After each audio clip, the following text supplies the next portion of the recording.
If you own a vehicle with less than 200,000 miles and have an auto warranty about to expire or no warranty coverage at all, listen up. CarShield has a low-cost month-to-month vehicle protection plan that covers more parts than ever. Visit carshield.com/audio to find out how you could pay almost nothing for covered auto repairs. Drivers who activate this vehicle protection today will also receive free roadside assistance, free towing, and car rental options at no additional cost. Get your free quote today at carshield.com/audio. That's carshield.com/audio.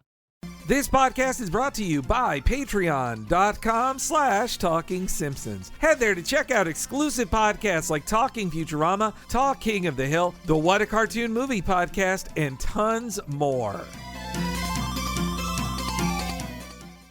Cartoons from present and the past. Every week will be an animated bash. What a cartoon! What a cartoon! Maybe a short but mostly shows. We'll talk, we'll analyze, exploring as we go. What a cartoon! What a cartoon! What a cartoon! What a cartoon!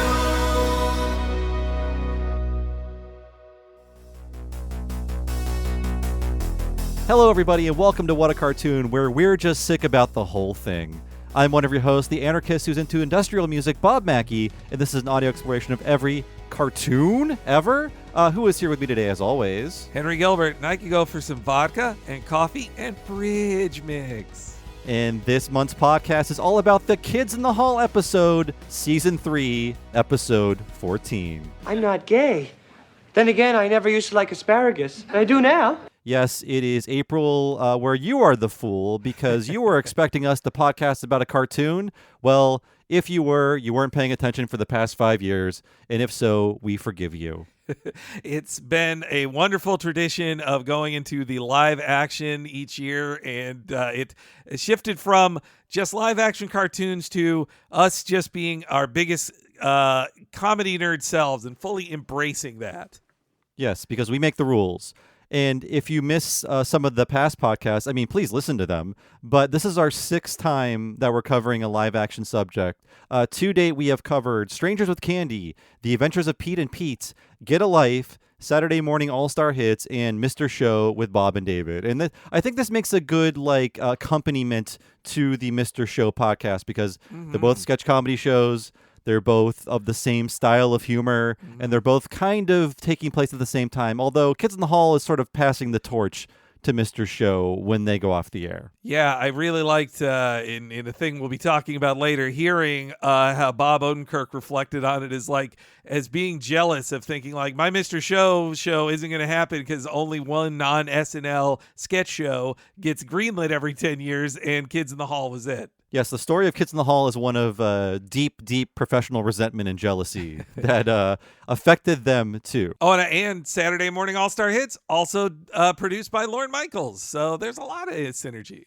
You know, I completely forgot about that, but I guess it's because Kyle Mooney is the main guy on that show. Broadway Video is I made a list of Broadway Video things, and I was like, wow, I even if SNL did not exist, I would owe a lot of my favorite comedy to Lorne Michaels, at the very least being the guy to get them money to make these things.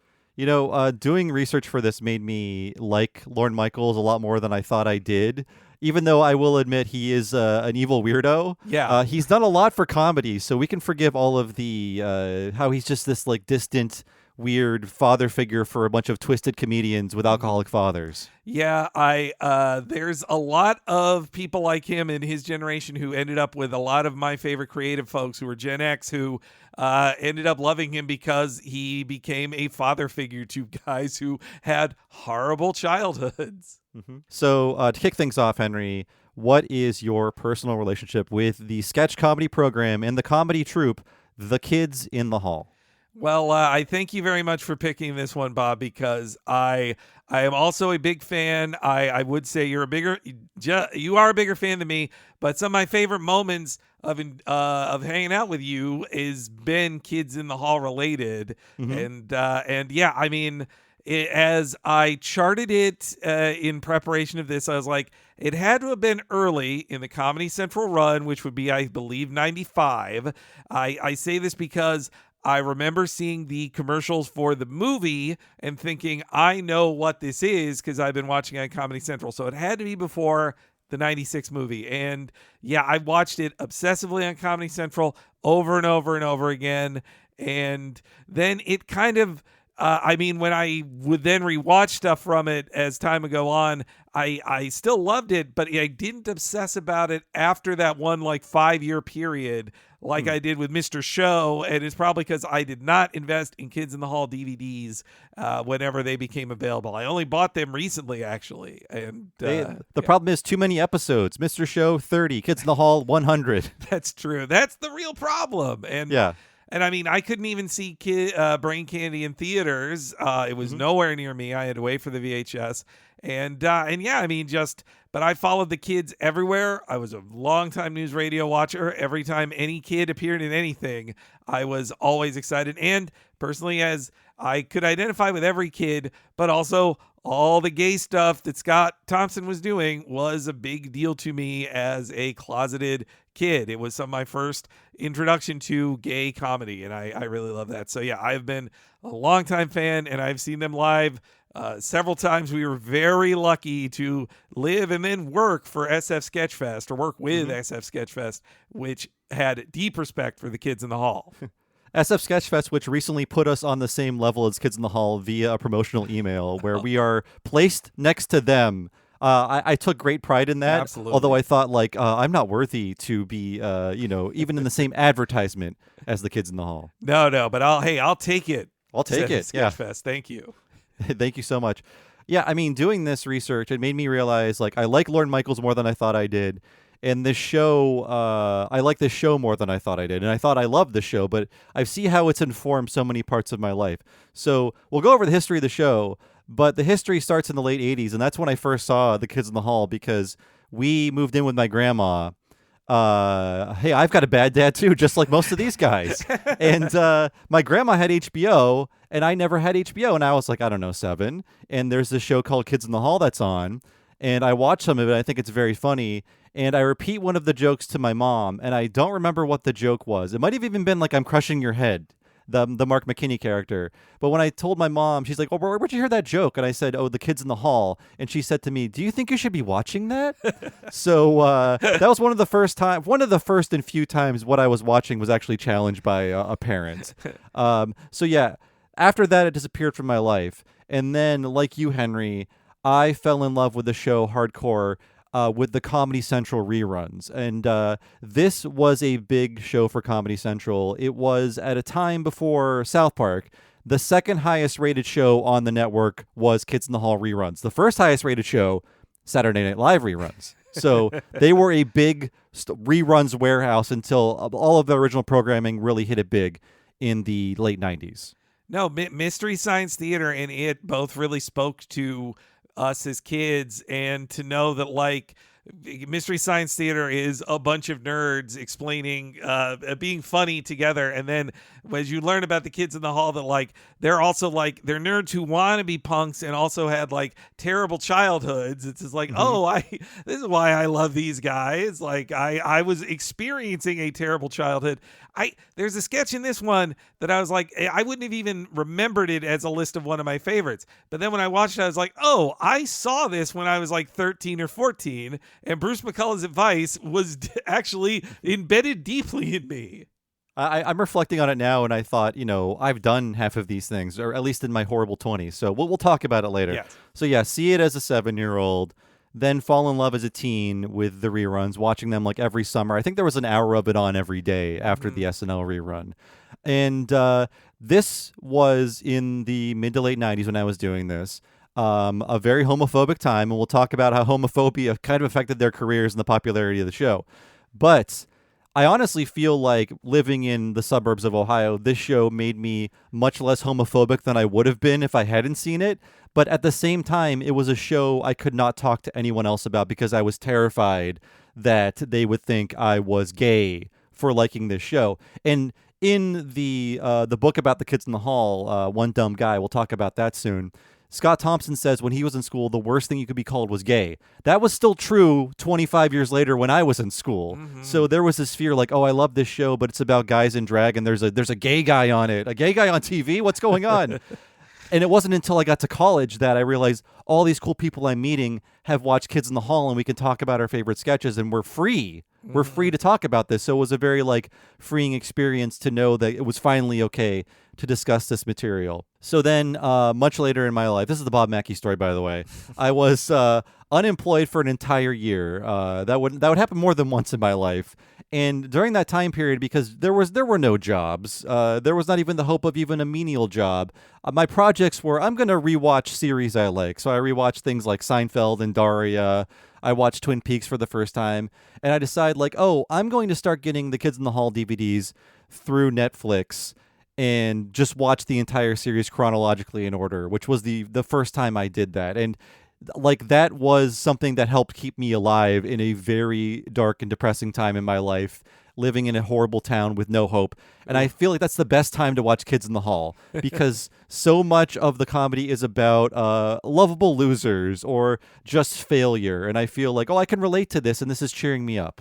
Yeah, no, I totally see that as it's a dark, it can get dark in so many surprising ways. It's not about happy feelings or topical things you'd get out of SNL like it is in that documentary. They are very honored that Eddie Izzard tells them that they're the inheritors of Monty Python, basically. But I think they are. Monty Python wasn't as, I did watch a ton of it as a kid, but Kids in the Hall did replace it as this is the dark thing about, and it's Canadian instead of English. It's still foreign to us Americans. It's foreign and scary. So yeah, I rewatched the entire series over 2009, 2010. And during this time, I'm feeling inspired because, again, nothing else to do. I'm writing for Something Awful, comedy articles.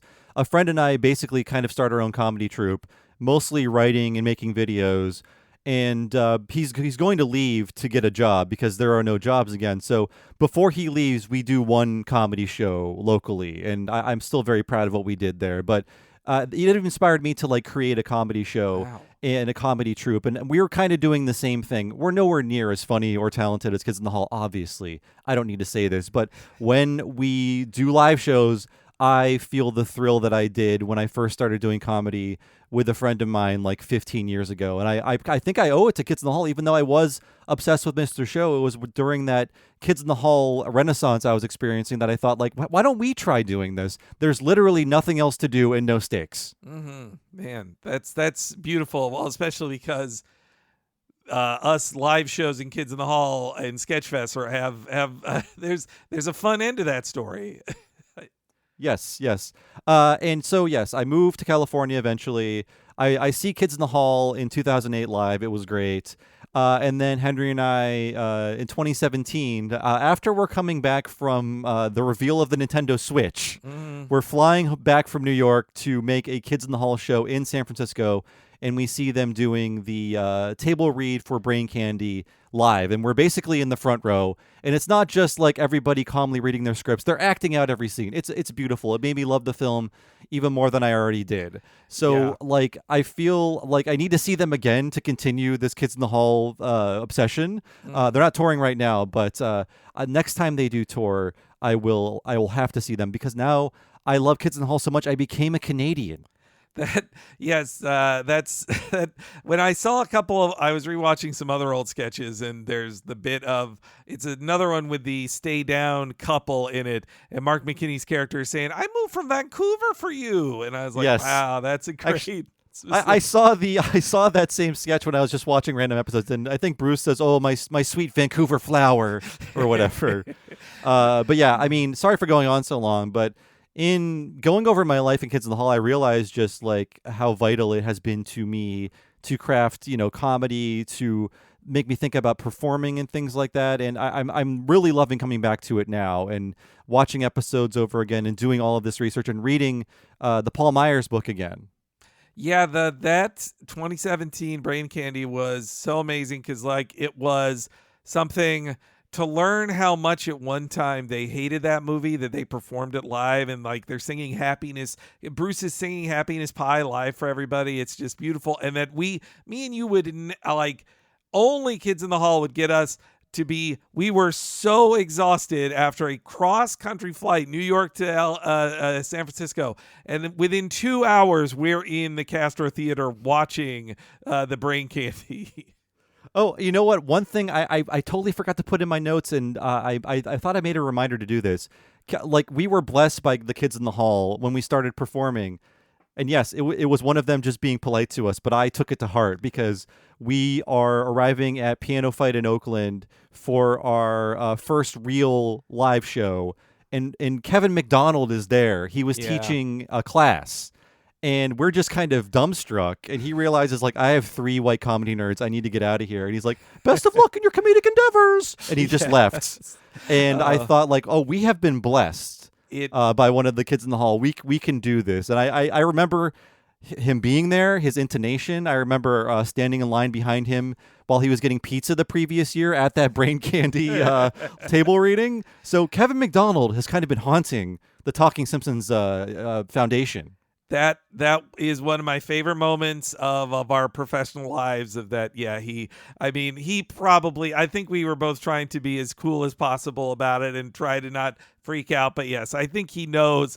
They've in their docs they talk about how like they can recognize their fans pretty instantly. It's like goth girls with daddy issues and guys who look like us. Yes, exactly. And to Henry and my credit, when we went to get pizza before the show and Kevin McDonald was in line in front of us, lots of people were talking to him. We kept it cool. We're like, we don't want to be the 12th person to bother him right now. He shouldn't even have to be getting pizza. No. There should be people he's a performer. He's been on TV for like 35 years. Yes, oh God, what a wonderful, wonderful night that was. Yeah. Yes. But yes, I've done a lot of work on this because, again, I'm getting obsessed with Kids in the Hall again. I think this could be the most notes I've ever written for a history, and that even includes our movie podcast. I don't know how that happened. Wow. And I finally listened to the book that I told Bob many times will do, that I would return to him. I finally listened to the audiobook. I was thinking of that. I was like, oh, did you read One Dumb Guy? Slipped my mind. But I'll tell you what. Yes, I did lend Henry the book for about 5 years, and he finally listened to the audiobook, so good for him. Yes, yeah. Though at the same time, you were borrowing books from me, so wasn't it? We were both being the king of empty promises. That is true, but I did have a Henry shelf in my apartment featuring the Henry collection of all the things I borrowed. Okay, so for this, we mentioned this earlier, but for the sake of showing that we're not frauds, like we try to do on this podcast, I want to go over the main sources for my research. So number 1. You got to read it, folks, if you love Kids in the Hall. It's the Paul Myers official biography of the group, One Dumb Guy. He went and did all the legwork, and even though I wish this book was twice as long, it's still a fantastic read. And I read it for the second time for this podcast, and I loved it just as much as I did the first time. There's so much stuff in that book that I don't have time to tell you, because I'm sure the audiobook version is like 12 hours long. Yeah, I actually did it at 1.1 speed just so I'd be sure I finished it. I never go that fast, but and I would endorse the audiobook as well as a good listen because Paul Myers reads it, and I think it makes it more legitimate that it is in his Torontonian accent. And by the way, he is Mike Myers' brother. If that will sell you on the book, just think I'm reading Austin Powers' brother's book about someone else. It's so funny that Mike Myers, he talks about how like before he became even an SNL employee, he was like the Kids in the Hall's biggest fan and thought like I'll never like now he's more successful than all 5 kids combined. Not that means you're funnier, but yeah. Yeah, if things, I mean, we'll cover it, but if things shook out differently, Mike Myers could have been one of the Kids in the Hall, and that would have been a different world entirely. So my other source for this one is something I just watched for the first time. It is the 2022 documentary, The Kids in the Hall Comedy Punks. I believe that was produced by Amazon. It's an adaptation of One Dumb Guy, so it follows the same structure, includes a lot of the same information, but there is new stuff, and it's worth watching just for the staggering amount of documentation on the kids throughout their careers, because early on, they were being filmed and documenting their rise. So there was just so much behind the scenes footage, so much footage of their early performances that should just simply not exist, but it's there and part of this documentary, and it's great. There's a lot of stuff in that also makes me go like, oh, I thank Bellini. Like Bellini just wasn't Paul Bellini was not just a one-off joke in that world. He was the documentarian of them, on top of being the Scott Wrangler and the other gay guy. It wasn't just one guy. Yeah, there were at least 2 gays.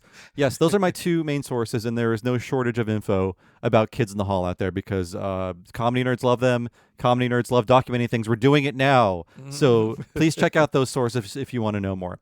And, I assumed all of the episodes were available on Amazon Prime, and I think at one point they were. But I guess they're all on something called AMC Plus now. But I tried accessing the episodes using my US Amazon account, and they weren't there. But someone was kind enough to upload every episode to a YouTube account 2 years ago. It has not been taken down. I don't want to narc on them by saying, the name of the account, but if you just type in Kids in the Hall episodes, you'll find it. I think they're just leaving it undisturbed. And also, there is a great box set. It's usually around like $30 to $50. It includes the entire series and their second series, Death Comes to Town. And it's basically all of the discs from the original release, and that includes lots of commentaries and extras and videos of early performances. It's really, really worth it. I got it on sale for like $20 5 years ago. I don't think it'll be that cheap again, but it is a fantastic deal for 108 or 109 episodes of sketch comedy. Yeah, I just took it off my shelf for the first time in a while, and the only thing I'd complain about that cheap set is that Mill Creek is horrible at packaging things. It's horrible packaging, but otherwise great set. You're getting like a collection of envelopes with DVDs stuck to them. But yeah, you know what you're paying for when you pay that little for a bunch of DVDs. And, this was not planned, but let's just say we're celebrating the 35th anniversary of the TV series, which went on the air just 2 months before The Simpsons. If you want to put into context how long The Simpsons has been on the air, Kids in the Hall was on the air earlier. Wow, man. Yeah. So you should imagine that Homer Simpson should be aging like one of the kids has aged and gauge it that way. And in case anyone was wondering, in the Simpsons timeline, the episode we're covering now aired 2 days before the season 3 episode Dog of Death. So that's where we are in the terms of where the Simpsons is right now. Wow. Though of course, yeah, because I watched it all on Comedy Central. They're all the same year to me, and I associate them. I became a fan at the same time as we're getting into like the season 6 and 7 of Simpsons. Mm-hmm. So this will be the most time-consuming part of this history. Let's talk about all 5 members of the Kids in the Hall before the series. Nice. And what informed their comedy. Again, One Dumb Guy has so much more information. I think the first 120 pages are all of them before they even start doing comedy or even meet each other. So I just pulled out the most essential information about all of them that I felt was most vital to understanding who they are. So let's start with Dave Foley. So Dave Foley, the most well-known kid in the Hall because he had a sitcom and he's been in, Pixar movies and stuff. So born January 4th, 1963 in Etobicoke, Ontario. And by the way, I want to note that these guys, they really straddle the border between Gen X and Boomer in the same way that we straddle the border between Gen Xer and Millennial, because Scott Thompson is born in the 50s. Right. That is really not a Gen Xer, but they went on to become the most loved comedy thing by Gen Xers. So I think they were just adopted by Gen Xers. Really, they're late boomers, early Gen Xers, however you want to say that. And they're like the older brother Gen Xers to us millennials, too. Yeah. Yes. If by older you mean between 20 to 24 years, then yes. Yes, yeah. They're more like young fathers, I suppose, not older brothers. I would say they're more like fun uncles. That's the perfect way to think of them, yeah. So in what will become a trend with many of the Kids in the Hall, Dave Foley's father was a severe alcoholic who also had undiagnosed bipolar personality disorder, and he would often disappear into his room for weeks or months at a time. So we're starting off with a trend here. And, reading that passage about his father disappearing reminded me of many of my friends' fathers who, there's a room in the house, Dad goes into that room, you're not going to see Dad for a while. And that's just the a common storyline of the alcoholic father, where he just goes away into a fantasy world fueled by booze, and we don't really talk about it until he emerges. Then he's very mad, and maybe he'll yell at your friend and tell him to leave. you should be happy when he is in that room. Yeah. Yes. No. So listening to the audiobook, the first time one of their drunk fathers is mentioned, let's say it's Dave first in it, but whoever is mentioned first, I remember thinking, wait, I thought I heard it was Bruce's drunk dad or Kevin.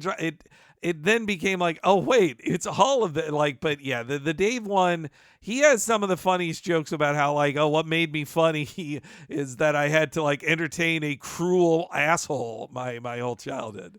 What unites all of them, except for Mark McKinney, is abusive fathers and the suburbs. Mark McKinney, good family and no suburban life for him. We'll talk about him towards the end of this little set of bios. So Dave Foley, he takes the comedy very early when he finds out how easily he can make people laugh at school. He starts doing stand-up as a teenager.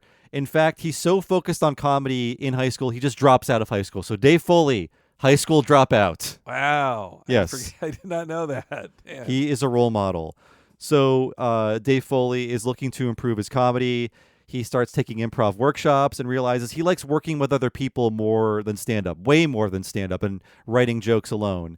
And looking to hone his craft even more, he enrolls in Second City workshops, where he meets the next person we'll be talking about, Kevin McDonald. So now we're on to Kevin McDonald.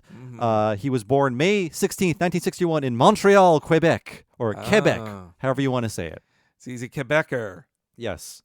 So he thought he'd be a writer, but he soon found joy in performing. Despite how rail thin we've known him to be for all the times he was on TV, he was at one point the fat kid in the hall. And there are scant like clips of him when he is bigger, and they are shocking because you're used to being able to see like his skeleton through his skin. He's usually so thin. He's always been like the thinnest kid in the hall. To learn he was a fat kid growing up and has that hanging over him. Like, yeah, I mean, it's hard. I feel like I shift between identifying with all of the kids in different ways, but Kevin, to learn that he was a fat kid with a horrible, mean father, I was like, oh, boy, this is I feel a lot of kinship with you, Kevin. Yes, you mentioned it, but yes, his dad, alcoholic, and the subject of the famous Daddy Drank sketches from Kids in the Hall, all taken from Kevin's actual life. So just like Dave Foley, Kevin drops out of high school in his final year to basically help his mother slowly move away during his dad's blackout drunk period. So when Daddy blacks out, we start getting furniture out of the house and see if he notices. So it's a fun game. Yeah, very, very tragic. Again, all of reading this again made me think of how many of my friends' dads were all drunks. My dad was a drunk. My mom got out pretty early, but a lot of the poor mothers of the friends I had weren't as fortunate, and there were a lot of upsetting things that I had to witness that probably warped me. Yeah, but then you're either gonna laugh about it or you cry, and so you turn it into comedy. If my mom stayed with my bad dad, maybe I could have been funnier. I'm gonna tell that to her. You know what? Yeah, she should have stayed together.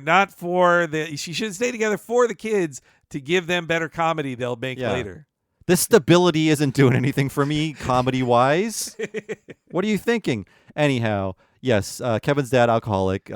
He helps his mom move away from him. And he gets a 3-year scholarship at a drama school, but gets expelled after only 4 months. One of the teachers does notice that Kevin is gifted, so he steers him towards the world of Second City, where he crosses paths and befriends a young Mike Myers. So Kevin McDonald is the first guy to team up with Mike Myers, but it turns out they're on very different paths. They have very different wavelengths, and Myers gets pulled away to the Second City Touring Company, which performs famous Second City sketches and new material throughout Canada and presumably America. Yeah, it's really interesting to hear about Second City. This came up too just in this book, but the Bob Odenkirk book is a fun companion to this, at least with his stuff with Second City. And I saw with other ones too that they're like, you get drawn to it by the fame, or you're like, oh, I grew up and learned everybody came through Second City. But then if you start working for it, I think you start to feel a bit like, oh, I'm trapped. Like some people can swim in that, like Mike Myers, and take the traditional path to Saturday Night Live. And other people get kind of sick of it. They don't want to pay dues or do crappy comedy or somebody else's comedy for years. Yeah, the beginning of Kids in the Hall is them all getting sick of improv, which we'll cover very soon. So Kevin McDonald and Mike Myers part amicably because Mike Myers has to go away. And the new buzz is around this guy named Dave Foley coming into Second City, which everyone is saying he is the new Mike Myers. Kevin and Dave meet, immediately hit it off, and they quickly become comic collaborators. So that is the first real pairing Kids of the Hall is Kevin and Dave. They are a writing team within Kids in the Hall. The next two are Bruce and Mark, which we'll talk about next.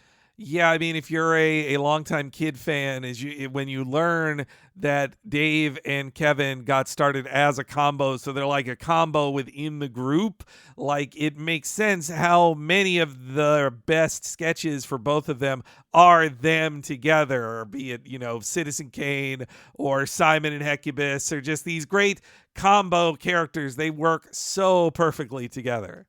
Yeah, and even if they're not teamed up in a sketch, you can kind of tell if they wrote it, because my takeaway from the book and the doc and watching episodes is that Kevin and Dave, their sketches are very premise-based, where Bruce and Mark are very character-based. And that can often be like a very minor distinction, but I can kind of tell who guided the writing when I'm watching a sketch after learning so much about them. Oh, yeah. I see in this close watching, after listening to the audiobook, I could see a lot more of the character or writing dynamics, even for scripts. Some of the sketches in this episode are mentioned in that book, but a lot aren't. But I was just like, oh, wait, based on what I heard in that book, this is because of that, or this is because of this issue they had internally, stuff like that. So let's talk about the next member of Kids in the Hall, Bruce McCullough. So he was born on May 12, 1961 in Edmonton, Alberta. In case you need to know, if you're not from Canada, Alberta is basically like, I've been told it's sort of like the Texas of Canada. It's a lot of the types of people that Bruce didn't want to grow up around. Yeah, I associate it with all of my favorite Calgary pro wrestlers who are from, or Edmonton pro wrestlers. It makes a lot of pro wrestlers to tell you it's the more jockish part of Canada. So we've got Quebec, we've got Ontario, we've got Alberta recognized here of the provinces. Unfortunately, British Columbia is a missing piece of the puzzle. They did not ever grace our delightful little territory over here. Tisk. But there's a lot I love about Bruce. I think Kevin is the one I most identify with, but a lot of these Bruce stories, I'm like, oh boy, I kind of agree. I feel it. I feel this. Oh, definitely. Yeah. I feel like I might be like half Bruce, half Kevin looking at their bios here. So Bruce, once again, son of an alcoholic, in this case, a Willy Loman type salesman, in his words, who was a terrible alcoholic, but also surprisingly bohemian. Like, he loved jazz and, eclectic books and things like this, but he was still just a miserable drunk. And Bruce, who is a budding creative with a knack for comedy, ended up getting into sports as an outlet for his energy because there was simply nothing else to do in Edmonton for him. So up until he was like 16, he was a jock. He was lifting weights. He was running. You can see he is the most fit kid in the hall in terms of like being a tiny muscular guy whenever you see him in this era. Yeah, he would win the bodybuilding competition within the kids. Now, of course, at beauty contest, Dave's the winner. But Kevin... yeah, especially if he's dressed as a woman. And yes. I like how universally it's been a joke within the community, but now the documentary acknowledges it. I think the book acknowledges it. Dave Foley is the most attractive woman. Now, second most attractive, that's up for debate. But Dave, first most attractive. Yes. I think Bruce is the most adorable woman. Yeah, he's the most adorable. Yeah, I do. Mark McKinney is a good woman too. But yeah, but Bruce. Yeah, I mean, Bruce is, to hear that his dad was like this, Willy Loman type salesman, it does add a lot more to the many salesman sketches that they did in the show that Bruce usually was the lead in. Yes. I mean, all of their sketches about the world of business and salesmen and just men in suits who have to act a certain way, I think they're all informed by seeing the masculine figures in their life fail to perform these roles. Yeah. So Bruce is a little jock for a while, but then he finds new passions, namely punk rock and drinking a lot of alcohol. So in his early years, he makes it to Calgary, and his life changes when he took in an evening of theater sports at the Loose Moose Theater. And for him, this combined the competitive nature of sports with the structure he needed to build his comedy career. And after his first night, he knew, like, this is what I want to do with the rest of my life. He enrolls in classes immediately and takes to it extremely quickly. This is perfect for him. It's great that he found that outlet. You would think he would have just kept trying to plug away at music or give up, like, and get grow a beard over his puffy, compromised face at some point. Yeah, I mean, he in the book he says, I thought maybe I'm just going to be the funniest guy working at a factory, and that is going to be my lot in life. Until he finds out about improv and performance and how to do comedy. So Bruce finds himself as part of a 2-man team called Jerry's Kids, but the real heat at Theater Sports was behind an improv team called The Audience, which featured future Kids in the Hall and King of the Hill writer Norm Hiscock and a little guy named Mark McKinney. And I don't think they mentioned Norm that much in the doc, but he comes up so much in the book, and it gave me a new appreciation for him because when we were doing our bio on Norm for Talking of the Hill, I had some vague memories of him being important to Kids in the Hall, but then when you read the book, you realize, like, oh, he was the head writer when they ran out of sketches from their live days. He was writing sketches with all of them and such an important part of the voice of the show after the first season. It sounded like kind of a thankless job to be a writer and not a performer on that show, because the 5 kids, and they write so many sketches about writing sketches that I never considered really there were other writers on it. And then watching the commentary of some of the sketches on the DVDs, they're just always going like, oh, there's Norm, there's Norm, there's Norm. Like he was all over the place in the show.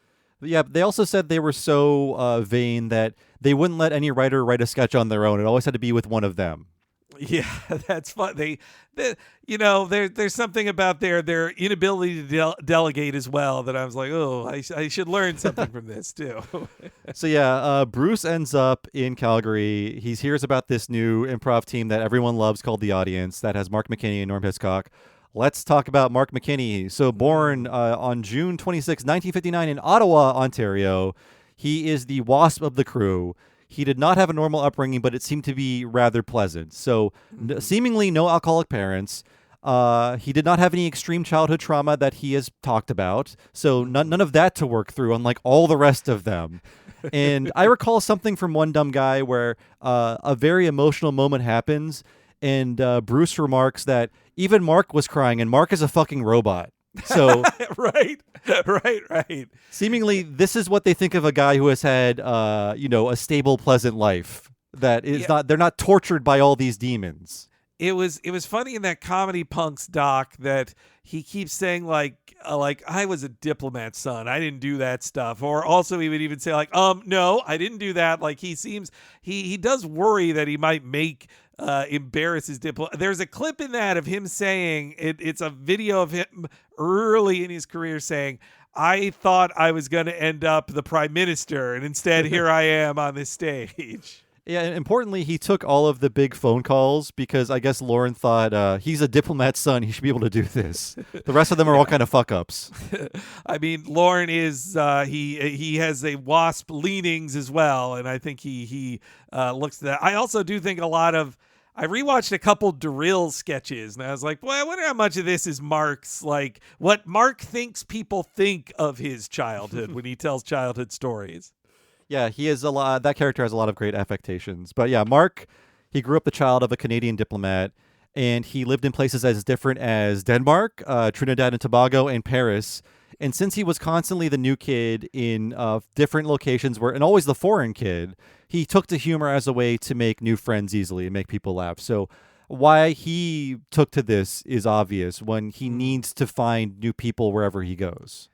Yeah, and to see like he doesn't show off that he speaks French or all these foreign languages, but I can see how I do think he has a chip on his shoulder to prove I'm not just some rich kid or well-off kid who has all these connections. Like, I am as funny as you. Like, I do think he does have kind of a competitiveness. I mean, in some of those stories of hearing him say, like, the first time I met this person, I said, they're not funny. Or he's just like, his fighting kind of tells me Mark has a secret fire inside him, I think. Sure. I totally believe it. Although, you get less of his personality in sketches where he's playing himself. I feel like they all have more defined personalities based on all of their horrible issues. Yes, yeah, it is that it's that robot thing you mentioned. I think he does. He keeps people at a distance. It's true. So Mark, as a teenager, was sent off to spend 5 years in boarding school in Ontario while his father was stationed in Washington, D.C. So he did spend some time in the States. One dumb guy posits that he was likely the youngest person to be present at the Watergate hearings. So as a kid, he attended those with his father in like 1973 or whenever they happened. That is amazing, man. It's just like his post kids career. I'm like, wait, he did that. Like he is one of the most like surprisingly varied guys of the whole group. He does like a ton of acting. So Mark drops out of college after half a year. He ends up at Memorial University in Newfoundland, where a job at the campus radio station leads him to be fast friends with Norm Hiscock. So they mostly work on making funny radio ads together. Mark falls in love with the blues thanks to the station's vast music compilation. This would eventually lead to the creation of the Mississippi Gary character, which a troublesome character, but I will say, here's the thing. Mississippi Gary started as a blackface character.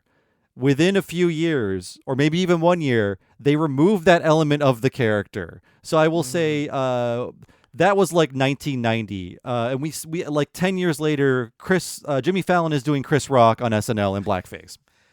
Yes, no, they have. I was worried a little about Mississippi Gary as well, but yeah, I'd hope that he has a sketch where he's like, yeah, look, I'm just a white guy who loved the blues, and I made this character, and yeah, it's strange that a white Canadian kid likes the blues this much, and he seems a little embarrassed about it. And I mean, there are a few sketches where I pulled it up. I'm like, boy, Scott is very tan in this scene. I tell myself. 35 years ago to 30 years ago was a very long time ago in terms of comedy. Yes. We're lucky it's mostly aged well, their sketches. Or they'll do a scene intentionally where Bruce McCullough will be an extreme Asian stereotype just to say, screw you, taxpayers. Right. A very, very funny sketch. So Mark finishes college. He goes on a blues road trip, which leads him to Calgary. And that's where Norm Hiscock ends up. So they're both completely rudderless. They keep their friendship, and they work a lot of shitty jobs. And a suggestion from a friend lands them both at the Loose Moose Theater, where they immediately enroll in classes and eventually form the improv team known as the Audience, which is a name thought up by Norm Hiscock. And this is where Mark McKinney and Bruce McCullough cross paths. They're both getting tired of the rules of improv and the rigid nature of theater sports, and they want to do more out there material. So Bruce joins the Audience, and they focus more on writing sketches. And the Audience gets so popular, they start selling out 600-seat theaters, and they now need to head to the New York City of Canada, Toronto. And as soon as the Audience plants their comedy roots in this big new city, they're told about the comedy troupe they'd absolutely love, a little group called The Kids in the Hall. Beautiful team up of these two groups, and yeah, I love the stories of them meeting each other for the first time, these two different groups. But yeah, it's also just funny to have. I'm so glad that book was written by a Canadian. That's the only way you could write it, but it gave so much perspective on they got to move to the big city, Toronto. That's what they have to do. And I mean, there's so many more details in One Dumb Guy. You got to read it. But it's so funny that upon meeting each other, they immediately hate each other. They're like, these people aren't funny. They're stupid. They're annoying. We'll talk about when they meet Scott Thompson, we haven't talked about yet. But they're like, who is this freak who's ruining our live comedy night? Like, who is this guy? It's funny how they immediately hate each other, but then they all learn to work together so well. Yes. Yeah. I mean, I think they are all united in being punks, but also they are united in like kind of being used to, a family is like being jerks to each other, of being passive aggressive or being all of these things. I think it works well. I mean, I cannot believe that like guys in their early 20s were ever able to produce anything together without like imploding. That just shows their work ethic. Yeah, I mean, any drama from them comes from the fact that they are all in their early to late 20s before the show is created, before the TV show is created. It's they all become friends and able to work this long is incredibly impressive. So we talked about Dave Foley, we talked about Kevin McDonald, We talked about Bruce McCullough. We talked about Mark McKinney. A lot of mix in this in this cast. I'm not saying the Irish slur. I'm just saying there's a lot of people with MC in the beginning of their last name. So I talked about all 4 of those people. I want to take a break from the bios before Scott Thompson talk about how these 4 guys we've mentioned so far all came together. So Foley and McDonald are part of a troupe called Uncle Vanya and the Three Sisters. They're also getting very sick of improv and its many rules, and they prefer the freedom of performing written sketches. So after a mentor begs them to change their awful team name and pitch the kids in the hall, that's what they ended up with. The person who suggested this thought it was a reference to the Jack Benny show, but it's actually a reference to the Sid Caesar show. And that's how Sid Caesar referred to his young writers. Young at the time, Mel Brooks, Carl Reiner, and Neil Simon. The oldest people you've heard of in your life are dead. Or Yes. They were the kids. No, that's, I mean, that is such a perfect name. But this also is about how, like, oh, yeah, improv groups always have stupid names. And also to know how this was the same in the Odenkirk book. These guys sign up for improv and they're like, God, these rules are fucking stupid. This is a cult. This sucks. I want to write something good. Yeah, and I've heard like horror stories about modern UCB and what that does to people, and how people more knowledgeable about that can talk about it. I'm not one of them, but I hear not great things about that institution and what it does to people. Which is really too bad, that because we are big UCB fans. Someday maybe we'll do an Upright Citizens, the sketch show thing. But yeah, I mean, it's not surprising that the people who grew up loving Del Close, the Svengali of that type of improv rules, heavy rules, made a similar cult-like atmosphere that all kind of fell on top of itself. I mean, spurred on by the pandemic, but that was hardly the cause. I mean, I'm impressed by improv people, but I honestly prefer sketch, and that's just an easy choice to make because sketch is, something written and thought about, not just someone being funny in the moment. As someone who's often not funny in the moment, has a lot of notes with a lot of jokes written down in them, I like sketch. Yeah. It speaks more to me. So, I mentioned Uncle Vanya and the Three Sisters. That's Foley and McDonald. I'm not even mentioning who else is in these groups with them because I don't have time. But other people are in these groups. They all go their different ways once the core group is formed. So the kids in the hall, they're getting very popular in Toronto and are hearing about these transplants from Calgary called the Audience who have a lot more experience than they do. And despite being extremely competitive and extremely skeptical, Dave and Kevin were won over by Bruce and Mark thanks to their skill, their experience in writing sketches, and hatred of the imposed rules of improv. Over time, the audience and the kids in the hall start collaborating with one another, and in time, they form one group with 4 members. And it comes down to a coin flip whether or not they will choose the audience or the kids in the hall as their name. Mark McKinney is a big The Audience booster. He really hated the term The Kids in the Hall from the outset, but he got used to it. I think the coin flip weren't won out correctly. I mean, and I could easily see a world where we're saying like, and the audience is the greatest. Man, I love the audience. The audience is so great. But Kids in the Hall branding is a stronger brand, I think. And you know what? Every group has a stupid name. You can't have a good comedy group without a stupid name. The Whitest Kids You Know, the Birthday Boys. Yes. Yeah, I think at a certain point, improv teams were naming themselves offensive or bad things on purpose. Like, at this point, I think we have released the podcast with Eva Anderson. Yeah. Her improv group was called A Kiss from Daddy. No, yeah, I've heard Neil Campbell, who did it with her. And actually, you know what? No, that's in May. So, but hey, this is secret for you listeners. Yes. I think it's fun. Get ready. Yeah. But yeah, no, they're ashamed of like, yes, a kiss from daddy. It sounds so like baby talk to call it it was a kiss from daddy. Same with the Birthday Boys. But yeah, they probably are happy that they went with like a baby voice thing instead of like a shocking, crazy, edgy, dirty thing. Yes, that cannot be turned into a TV show as easily. So yes, we now have a 4-man team. And they find a regular performing space at the Rivoli in Toronto, which is a place I plan to visit the first time I go to Toronto, which I'm hoping is this year. I need to go to where the Kids in the Hall made their name in that city. It's still a functioning bar and restaurant. I'm sure if you go in, you'll see a zillion pictures of them. And when you walk to that back room, you can smell all the sweats of Dave Foley and the rest just steaming up from the floorboards.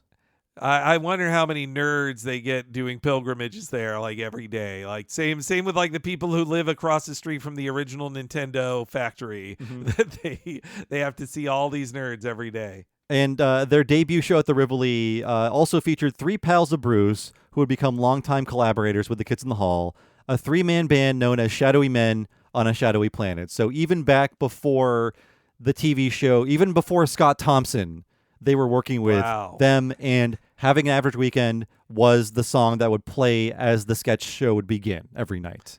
Yeah, again, the show could have any theme song, but it sets the tone so perfectly. Just to hear those chords, it makes you feel like you're in a cool place with a punky feel to it. This is going to be weird in Gen X and just like it makes you feel cool. Yes, actually, I put that in my notes, Henry, that I rarely skip the opening of The Kids in the Hall because the vibe is, this is a cool show and you're also cool by watching it. Finally, you're cool watching this show. No other show does this for me. Let's talk about Scott Thompson now, because we have The Kids in the Hall. Where is Scott Thompson? So Scott Thompson, born June 12th, 1959 in North Bay, Ontario. Yes, he's gay. And to quote Brain Candy, dogs know it. Dogs. That's a great.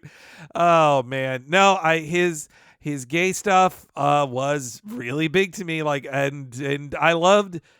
There's a very famous gay character he plays, but honestly, he has like 5 recurring gay characters that are different shades of his experience being a gay person, both growing up and as an adult. Also, he's very good at playing a gay man's burlesque of a straight man. He's super good at that. And throughout the book and in the doc, I think they say Scott is the gay one, but he's also the most masculine.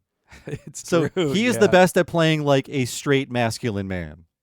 No, I mean, his Danny is the best straight man in the series, I think. So yeah, I should need to remind all of you there that being gay, if you're born in 1959, is not a fun experience for the first 20 or 30 years. Oh no, it's something they really drive home in the book too, and I think it's important though because and this is a good thing. Things have progressed so far since then that it's not. Obviously, even in North America, it is still hard to be gay, especially growing up. I'm not saying it's not, but it feels like so much progress has been made that when you find out like Scott Thompson is gay, you might even go like, oh, he's just gay? Like, he's a white guy. He's just gay. Like, but he had a whole lot of shit from that. And yes. On top of many other things. Just to have an openly gay person on TV at this time was honestly shocking. I mean, before Will and Grace, there were, very special episodes where a gay person comes on and we all learn it's a good idea to not murder them. That's as far as they'll go with those kind of storylines. But when I remember watching this as a kid and thinking, oh, this actor's playing a gay guy, that's pretty funny. And then over time I realized, like, oh my God, he really is gay. And then in the back of my head, I thought, can they show this? I know. He's so in your face, and also he is telling you like, well, this gay stereotype insults me. I do not like this. Like I just saw the sketch where he's annoyed at like, yes, I'm always playing a waiter. It's because I'm gay, isn't it? Or all of these things. Like he's so great in how outspoken he is too. It made it, and that the group did.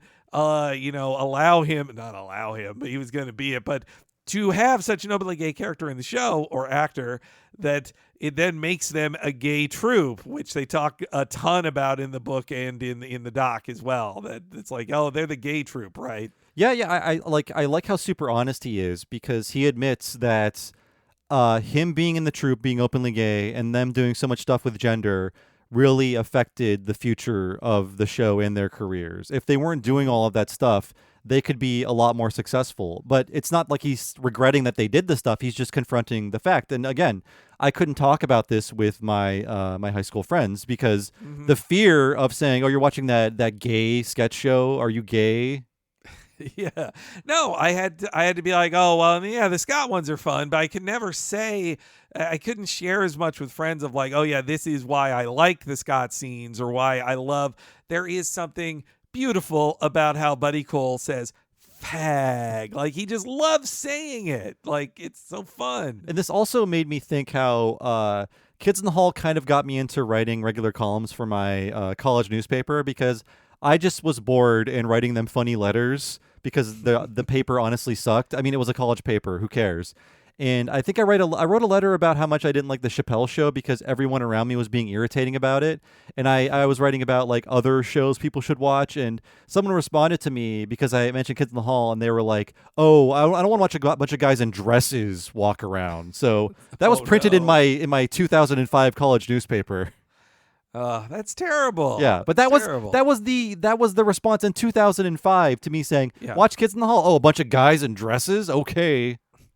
20 years before they, after they formed as a troupe, you're being told, "Oh, a bunch of guys in dresses." Blech. Yeah. So that's my college for you, folks. So go back to Scott Thompson. Seemingly, his father was not a drunk, though he was harsh and abusive. You don't need alcohol to be harsh and abusive. It helps. It gives you a nice excuse.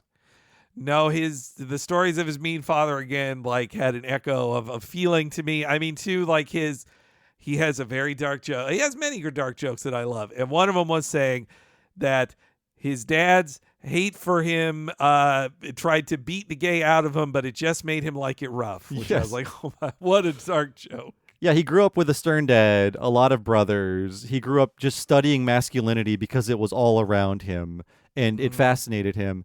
And I don't know if he's still on Twitter. I was following him on Twitter for a while. I just haven't seen a tweet in a while. And as of like a year or so ago, his dad was still alive because he was posting videos of like taking his dad places in a wheelchair. And it did make me think of that Bruce McCullough joke in this episode where he's like, every year dad is shrinking, you pick your day to fight him. Yep. Oh man. No, that's to hear his stories about him and his dad. Well, also too, like to hear about him growing up, and then to know that like the character like that I think, oh yeah, I was like this as a kid, is his gossip junkie Weston. And when you see photos of him, if some of his or videos, you're like, oh, that's just you. They dressed you up as your teen self. It is pretty shocking. When I was watching that documentary footage, I thought like, is that Scott? Oh, that is Scott. He looks just like that character. Yeah. No, the way he goes, apparently. And I mean, there's the one where him and Mark McKinney are both playing the same type of dude, and they're meeting like a straight guy they have a crush on, and then they're like, no, you can't see, you know, some people say you can see Burt Reynolds' dick in that picture, but you can't really. And just, I had moments like that as a kid, being like, except I was saying, you know, you can't really see his penis in this scene, like Austin Powers' penis, or Robbie, the English performer from Take That, not Rob Thomas, whatever. He's naked in a video, and I remember going like, oh, you can't see his penis. I mean, not that I want to. Like, you have to remember, like, oh, wait. Or like Stallone in Demolition Man or whatever when he's unfrozen, things like that. Well, exactly. Yes, Scott found comedy to escape the darkness, like all of these guys except for Mark. And the darkness was a part of his life in different ways, where he was a part of, a witness to one of the first big school shootings in Canada, which happened in the early 70s, which definitely let him know that, like, oh, we're never safe, and this is just something I'll be thinking about for the rest of my life. Yeah, to know that trauma, in addition to just the homophobia stuff, to also have the trauma of like, oh yeah, the kid who sat behind me murdered my favorite teacher in school that I was at. I was like, how do you ever like, and then I have to extrapolate from that. Oh, that's like thousands of people now, tens of thousands of people now. And honestly, this had a very low body count because no one had automatic weapons back then with their school shootings. Right. It was like, I don't know the exact count, but 2 dead and 14 were wounded, which is still terrible, honestly. But that's what happens when you don't have an AR-15 or whatever. The New York Times, no, the local paper's barely going to send anybody to write up about that many people getting shot. But yeah, Scott experienced that as a kid, like the kid behind him going nuts and going on a shooting spree. And that's you know, insane. Scott, yeah, it's one of those things where I was reading the book 5 or 6 years ago. I had to stop what I was doing and think, I have to look this up. What is happening here? Did this really happen? And of course it did. The book wasn't lying, but it was just so shocking to me. So Scott wanted to be an actor, but he was terrified of doing anything that would make people think he was gay. So he did not enter the drama club until his final year of high school when he performed in one play. He really got the acting bug, but he thought, I can't pursue this because of the whole gay thing. So he graduates from school. He spends some time in the Philippines and Northwest Canada as part of a Canada World Youth Program, which just sends you around to have life experiences and so on. But then he secretly enrolls in the drama program at York University. So he's setting out to be an actor, like a traditional actor. No, yeah, you see in the documentary they show footage from his, like, what I assume are the college student films, or maybe right after. He is a very handsome guy who looks like oh wow, this is a leading man, or honestly, at the very least, leading man in college plays type guy. Like he looks like a handsome, dramatic actor. And even before Kids in the Hall, he was getting some light TV work in things that were filmed in Canada. So he has an IMDb account before like 1989. Yeah, he I think one of the things he was in, he made fun of in a Buddy Cole sketch about filming movies in Canada and how he, as like everybody else wants to make a terrible movie in Canada, they did the same. And why not me? And it was about the movie Millennium, which is a real movie he was in. He's at York University, and here he meets a future writing partner, Paul Bellini. And he falls in with a group of film kids. They start making student films and writing plays. He starts experimenting with stand-up, though he's expelled from York for undisclosed reasons in his fourth year. That's not explained in any bio about him.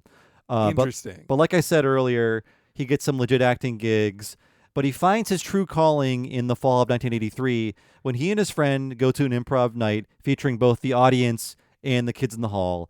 And when he's watching this, he tells his friend, I'm going to join that group. So the groundwork has been laid for Kids in the Hall. He wants to jump on as the caboose.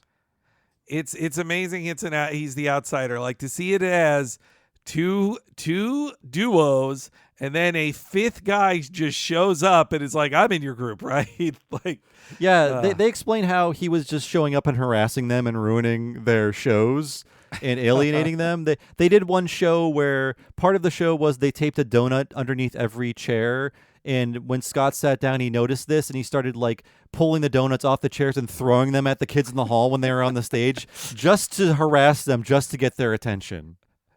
And no, I mean, that also feels like a pure Scott Thompson story, that he is both like tearing down a thing, but then also saying like, hey, I want to be part of this. This is my favorite thing. Like he is and I can't fault him at all because of the way he grew up and like being a survivor of a school shooting.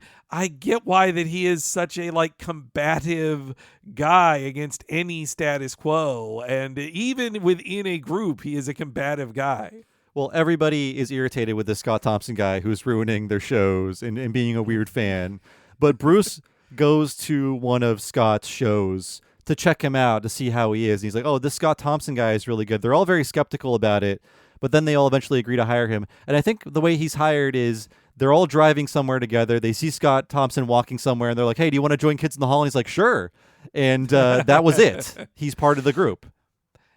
He's a really interesting guy in the group too, because I think with his background in drama, it helps that he is the best like monologist of the group. They all are good at doing one man like monologues to camera, but he's the best, and it's built around. I mean, his best ones are built around Buddy Cole. But yeah, it's he's just a great performer of a monologue, and it's an underrated skill. Or those are underrated scenes in the show. Yeah, I mean, it helps to seat it in that very outrageous character, but outside of that, he's still very good.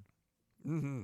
So back to the rise of the Kids in the Hall. So throughout the early to mid 80s, the troupe becomes a real comedy sensation at the Rivoli, and they start developing characters and segments that would form the basis of the first season of their TV show.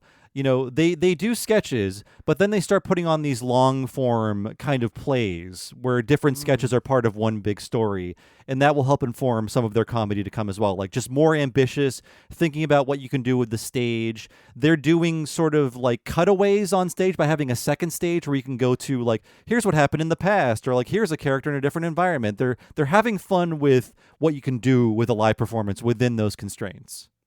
Yeah, in that home video footage that Bellini made, that's in the doc, you get to see them like they say, oh, what are you, like they're pretending to be a TV show or a news show, and then it cuts to somebody else, and it like the spotlight shines on Mark McKinney at the back of the room, and he like starts doing a report. Like it's so, and as they're playing women, they also talk about how like, well, it's just like a sweater. You put on a sweater and you act like there's no even they didn't have wig money. There was no wig money. It was just a giant sweater they would put on to designate who was the woman in a sketch. And yes, Kevin and Dave were one team within a team. Bruce and Scott were another. Each had their own sensibilities. It's not like Scott wasn't contributing, but in terms of how those two teams worked with each other, he was the tiebreaker. He would decide, no, Kevin and Dave are right, or no, Bruce and Scott are right. Like he was the one to keep peace within the group. It was a powerful position to be in, as the book points out. It's like, oh, if you get to be the tiebreaker, technically you get to set the tone of the entire group of 5 guys. And yes, they're taking off in Toronto. They're a hot night at the Rivoli. And because they start becoming this comedy sensation, it doesn't take long for SNL to start snooping around. So now Lorne Michaels enters the picture. He is making his return to SNL. And he's arranging for a private Kids in the Hall show to be held as a sort of audition. And by his side are Al Franken, Tom Davis, and a few other people. So he's rebuilding SNL, and he's seeing, like, what's with these kids in the hall? Are they funny? Are they as good as Chevy or Billy There you or go. Danny? I was doing it more British. I got to work on my Lorne. No, it's this happens all the time in Canadian comedy where the Americans are coming and they're going to hire you away and make you, be big in America, which means being internationally famous.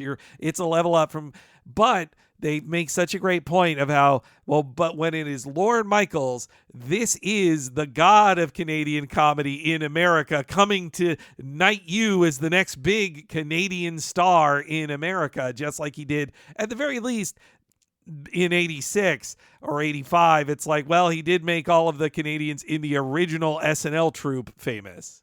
Yeah, it should be pointed out, too, that he is very Canadian, Lorne Michaels. And I think how devoted he was to the Kids in the Hall when he could have dropped them at several points, it was because they were Canadian like him, and he had a lot of pride in cultivating this Canadian comedy. Yeah, I mean, the stories later about how combative the kids were do make me go like, you know what, I love that combativeness, but also this person did take a lot of risk for you. It reminds me, the state had similar stories where they said like that they were just assholes to everybody and they fully regretted like, ooh, you don't like us being mean to you? Oh, poor baby. And it's like, you guys are barely on television. You got be slightly nice. The state comes up as the Kids in the Hall is in the middle of its run, and all of those people are 10 years younger. They're all in their early 20s and given their own sketch show. All of this youth. This is crazy. So because SNL is now part of the picture, they all start to get weirdly competitive, which would happen again much later with the production of their film Brain Candy. So they basically put on what they think are their funniest sketches, but to SNL, this stuff is unfilmable and unshowable to an American audience.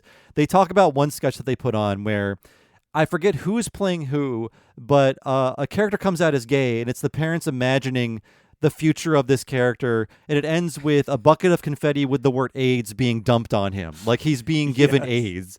And they thought like, oh no, it's about homophobia, it's about small town thinking and what they think being gay is like, but they just saw it as, oh, you're making an AIDS joke, and we're not going to air an AIDS joke on SNL. What the hell are you doing?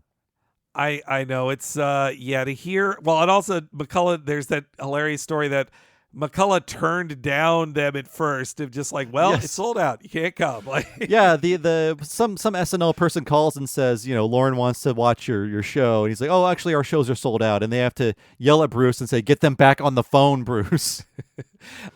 That's something I do love. The sketches about Bruce's weird obsessiveness or stubbornness are also some of my favorites. I mean, just like the guy who won't stay down, the guy who keeps using the word ascertain, the guy who won't share his pen, even down to just the one line of like, it's a pill that gives worms to ex-girlfriends. What are you not getting? Yeah, I love the intensity of Bruce, both as a person and of the characters he plays. Yes. Lorne, this is something that surprised me when I first read the book because I forgot about this or perhaps didn't know it, is that he hires 2 of them for SNL for his return year. And he hires Bruce and Mark as writers, not as performers. He did not hire them as performers because he didn't want to split them up. That's why he hired them as writers. And I think this is when the weird mentoring begins, where he's like, I'm going to cultivate some of you and leave some of you behind and see if you can make it through this period. I feel like that is what he's doing. It's a test. Yeah. I do think it's a mind fuck and test. I mean, I would bet if you look at most of the people who got big on SNL that they were part of a comedy troupe, and then the comedy troupe goes on to being like, everybody else says, I used to know Bill Hader. I came up with Bill Hader or whatever, and you're left behind. Yeah, the sad part about comedy troupes is I feel like they find one person marketable enough to remove from that equation, and that's someone you hear as a footnote of their life. Oh, they were part of this group at UCB or Second City or whatever. No, it's always nice to hear when guys bring along or keep, like, the Lonely Island stayed as a unit, though some guys were writers and Sandberg was on the show. Or also when when I was looking in the career of Kyle Mooney, I was like, oh yeah, it was him and two other writers who then joined SNL with him. So Mark and Bruce go off to SNL, have a miserable time. Before they're officially hired, they have to audition one more time. And it blew my mind to see who they audition in front of. These people included George Meyer, John Swartzwelder, and Robert Smigel. And apparently Dennis Miller hated Bruce McCullough in his comedy. He said, this Bruce guy is never going to work in this town.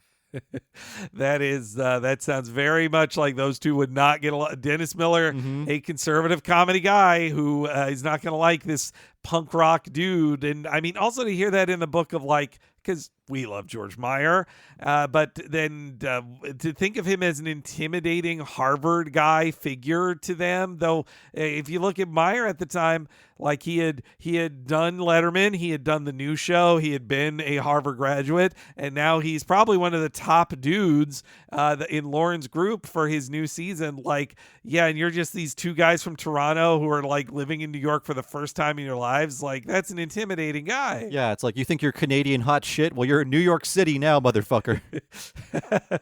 This wouldn't fly in the Lampoon.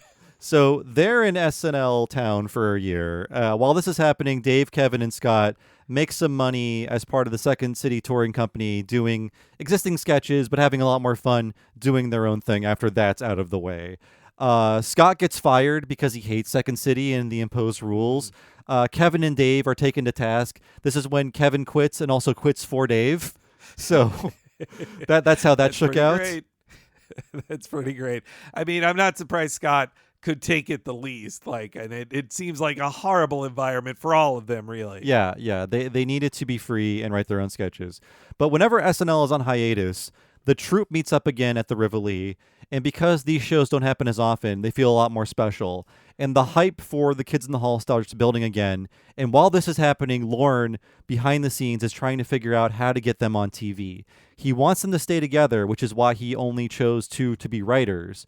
But he knows they need to get out of Toronto if they want to appeal to more than just Canadians, which is very funny to me because the show was not imperceptible when I was watching it as a teen, but there are so many Canadian references. Like, every sketch is about something taking place in Canada, a Canadian sports team, or, hey, the Queen. She's basically Canadian.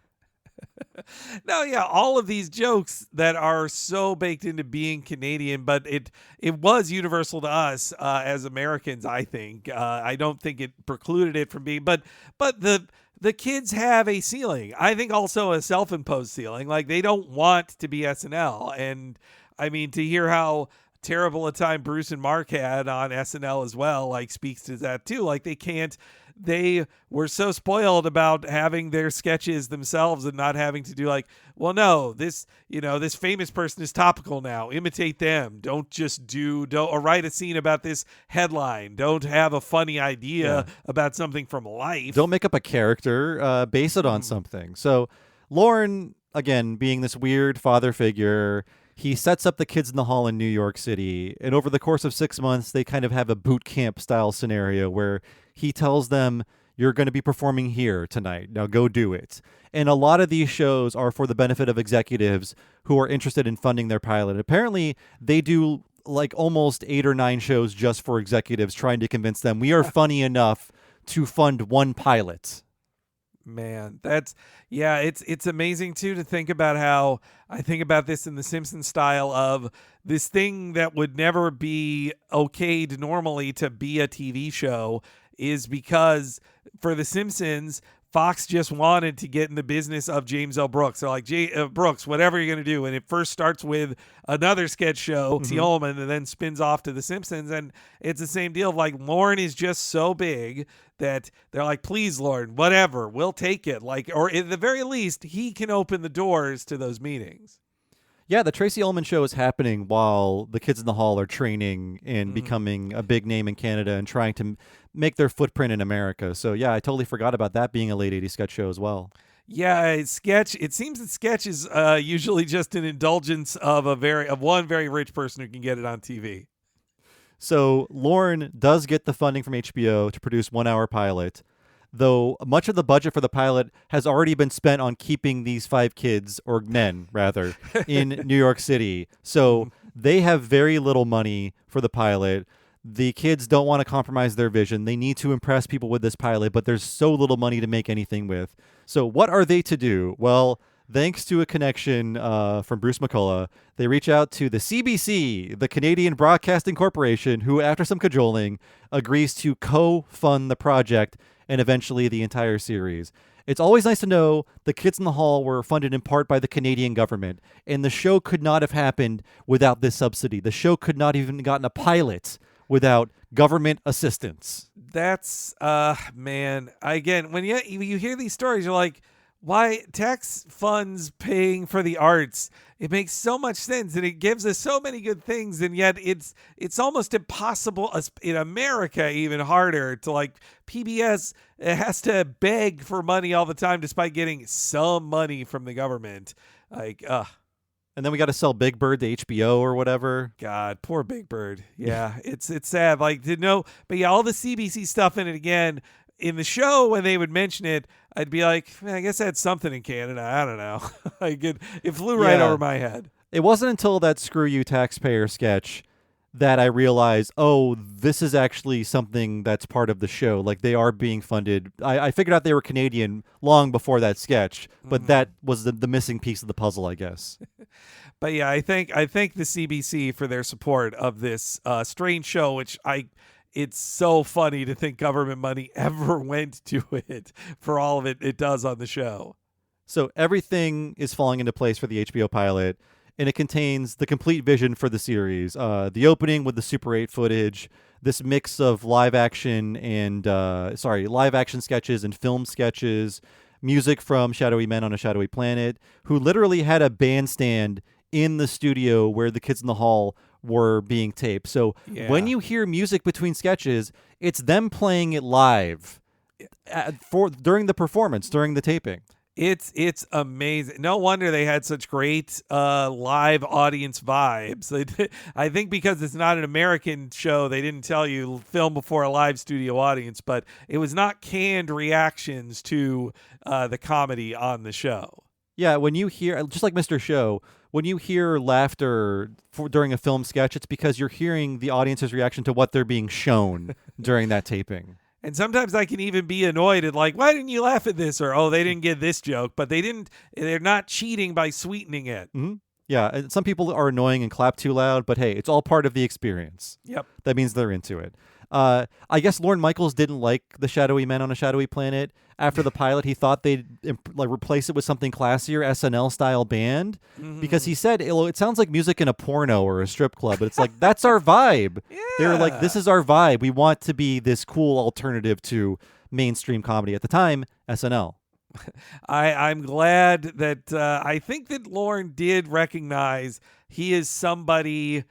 He can fuel creativity as being a person to fight back against. By being an authority figure sometimes, he can be like, okay, you can do that or whatever. It pushes people more. I think he learned that.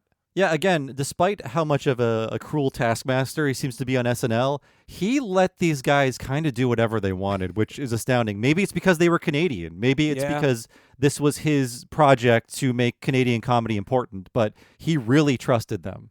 There's so much stuff on this that then when you think about all the things not allowed on SNL, you're just like, wow, what is this? Is it just that Is it that he appreciates his countrymen more, or is it that he was busier with SNL and wasn't watching them as closely? I remember he was kind of hands off with Kids in the Hall, but on SNL he was so hands on, and I forget who it was, but there was someone who wrote for the show, and they wrote a sketch for some John Lovett's character, and the sketch takes place in a bathroom, and as the sketch is being taped, Lorne Michaels is fuming. He's like, there should be a fucking echo. Where's the echo? And he was mad that the character in the scene in the bathroom did not have an echo effect on their voice. And he thought that was vital to the comedy. So he's got some weird ideas, and he could be very controlling. With the Kids in the Hall, I don't hear any stories like Lauren said, don't do this sketch. When they were doing the I'm Crushing Your Head guy sketch for the pilot, he thought like, oh, really? You're doing that sketch? Okay. But that's as far as it went, just being a little judged by Lauren. Yeah. There's another Lauren story I remember from SNL where like Damon Wayans just decided to do a gay voice at the start of a scene instead of not doing it. And he got fired for that in this sketch. Yes, he didn't like when you broke the rules on his show, but there were no rules for the Kids in the Hall. So for the filming of the pilot and the series, Lauren did what he did for SNL, where you've got a dress rehearsal and you have a second taping where hopefully you get everything nailed down. So there are 2 tapings to choose from when assembling the final episode. Apparently, I mean, these guys are all very green to TV and finding their marks and performing for cameras. And it sounds like the first taping of the pilot was a disaster. They didn't do a good job. I think it's Bruce or Kevin says it was the one time Lauren ever chewed them out. And he basically gave them like a drill sergeant style pep talk, at which point afterwards they trashed their dressing room, except for Mark, who said he didn't do that. And then they delivered the performance of a lifetime after that. They needed to get all of that anxiety and energy out through destroying a dressing room to be the Kids in the Hall that would become a TV show. And I feel like they also had a little bit of "we'll show you, Dad." Like their dad doubted them, so they're like, "Well, I'm going to show you." I say that as somebody that's driven me too much in my life too. And, I mean, they admit to it. Like we were drawn to Lauren because he was a father figure we didn't have, and a lot of it was, the "we'll show you" attitude. When you don't, you seem skeptical of us, or you say we're too green or whatever. We're going to show you that we can do it. And they did. Mm-hmm. Yeah, so they get a series. So TV worked a little differently back then. So The Kids in the Hall was picked up by HBO for its first season. It got a whopping 20 episodes. So to put things in context, we covered Mr. Show last year. 20 episodes is 2/3 of Mr. Show's entire run. Mr. Show got a 4-episode first season. That is what happens when you're not being co-funded by another country. I know. That's so HBO is being that conservative with it. Yeah, that's no, to hear they started with 20 episodes. I couldn't believe that. Like that is such a huge, I mean, that's not how things happen now. Nobody makes when they're every 2 years, one of my favorite current sketch show, I Think You Should Leave, has like 6 new episodes that are 15 minutes long, and I'm happy to get those. Yeah, again, like 100 episodes, 5 seasons, 20 each, and there's a lot of sketches for Kids in the Hall. So, before that Amazon season, they had 100 episodes. I think the Amazon season is 8, and it's worth watching, by the way. We'll talk about it. Oh, yeah. But I think this is the most episodes ever put out by a sketch group in North America, because I was looking up other ones, and Whitest Kids You Know comes closest with 60. But their last season, the back half of each episode is like half of a part of a movie that they never released. Oh, okay. I forgot that. Right. Yeah, I mean, nobody really watched the last season, but what they have in common is Jim Biederman as a producer, because he was a producer on Kids in the Hall. He produced Whitest Kids You Know. That's cool. Most of them. Well, it's funny that they all implode, or all these groups break up by 5 to 10 years, but it's like, oh yeah, well, for the Birthday Boys, they only get to do 20 episodes of something. The UCB only gets to do 30 episodes of something in that amount of time. Mm-hmm. So there are many things to be said about the 5 years of this series, but it's actually the shortest part of Paul Meyer's book and the documentary. And that's because for all 5 of the cast members, this half decade was a whirlwind of filming 100 episodes of television and having no breaks. So I'm sure there are stories to be told about every sketch and how it came into being, and there are lots of commentaries, and I'm sure there are ups and downs and arguments, but they just had to keep moving. Yep. Again, 100 episodes in 5 years with mostly 5 guys doing everything. I remember in the documentary they mentioned in the first season it took them 13 months, and they go like, and you may notice that 13 is more than the 12 months that are in a year. And Yes. so, I mean, it sounded like they worked nonstop. They didn't do side things. They didn't tour. They were barely in other things. Like it's only when the show is done that they kind of just like they can finally start getting jobs off of the success of Kids in the Hall. So a lot of things happened in 5 years. I have collected some of the more interesting things to those of us who really only know Kids in the Hall through the Comedy Central reruns, which is, I think, most of the people listening here. So one fun fact is that HBO actually canceled the show after 1 season, but what gave them the leverage to get renewed was Mark McKinney winning a Cable Ace Award for Best Actor in a Comedy Series, beating Gary Shandling. Oh, it's such a funny story. And Yeah. and then it was probably the head crusher that did it. Like I would bet that's it. And he tells a story about meeting Gary Shandling, who didn't seem very happy to meet him. And he remembers Gary Shandling's wife saying, "Gary, be nice." It sounded like most stories about Gary Shandling where he needed to be told, be nice. He's A delightful crank. Something that shocked me when I first read the book. HBO canceled Kids in the Hall at the end of the 3rd season, which is probably why the network was so gun-shy about funding Mr. Show a few years later. And then where they ended up next, again, shocking, because this certainly didn't happen in my area. CBS is the network that airs the last 2 seasons of Kids in the Hall. And your affiliate could have said, I don't want to show this weird show after Letterman. But if you had a cool affiliate, that was the Friday show when Letterman ended on Friday night. It never happened to me, and I thought this was an insane fact. I didn't know this. No, I had no clue about this. This book was where it reminded, or I was alerted to it, to know that at the same time, in the same years that Conan was getting started, another Lorne production, I remind myself. Yes. That at the same time, this was on CBS, but I am certain it was not in my area because I had affiliates who also in my area were the ones who, if you remember hearing about NYPD Blue isn't shown in some parts of America. I was in one of those areas where NYPD Blue was not shown on our ABC network for years. And they actually had a public announcement on the channel of like, all right, we've decided we're going to show it, but we still warn people this is not for families. We'll It's not take for your kids. ad money. Thank you.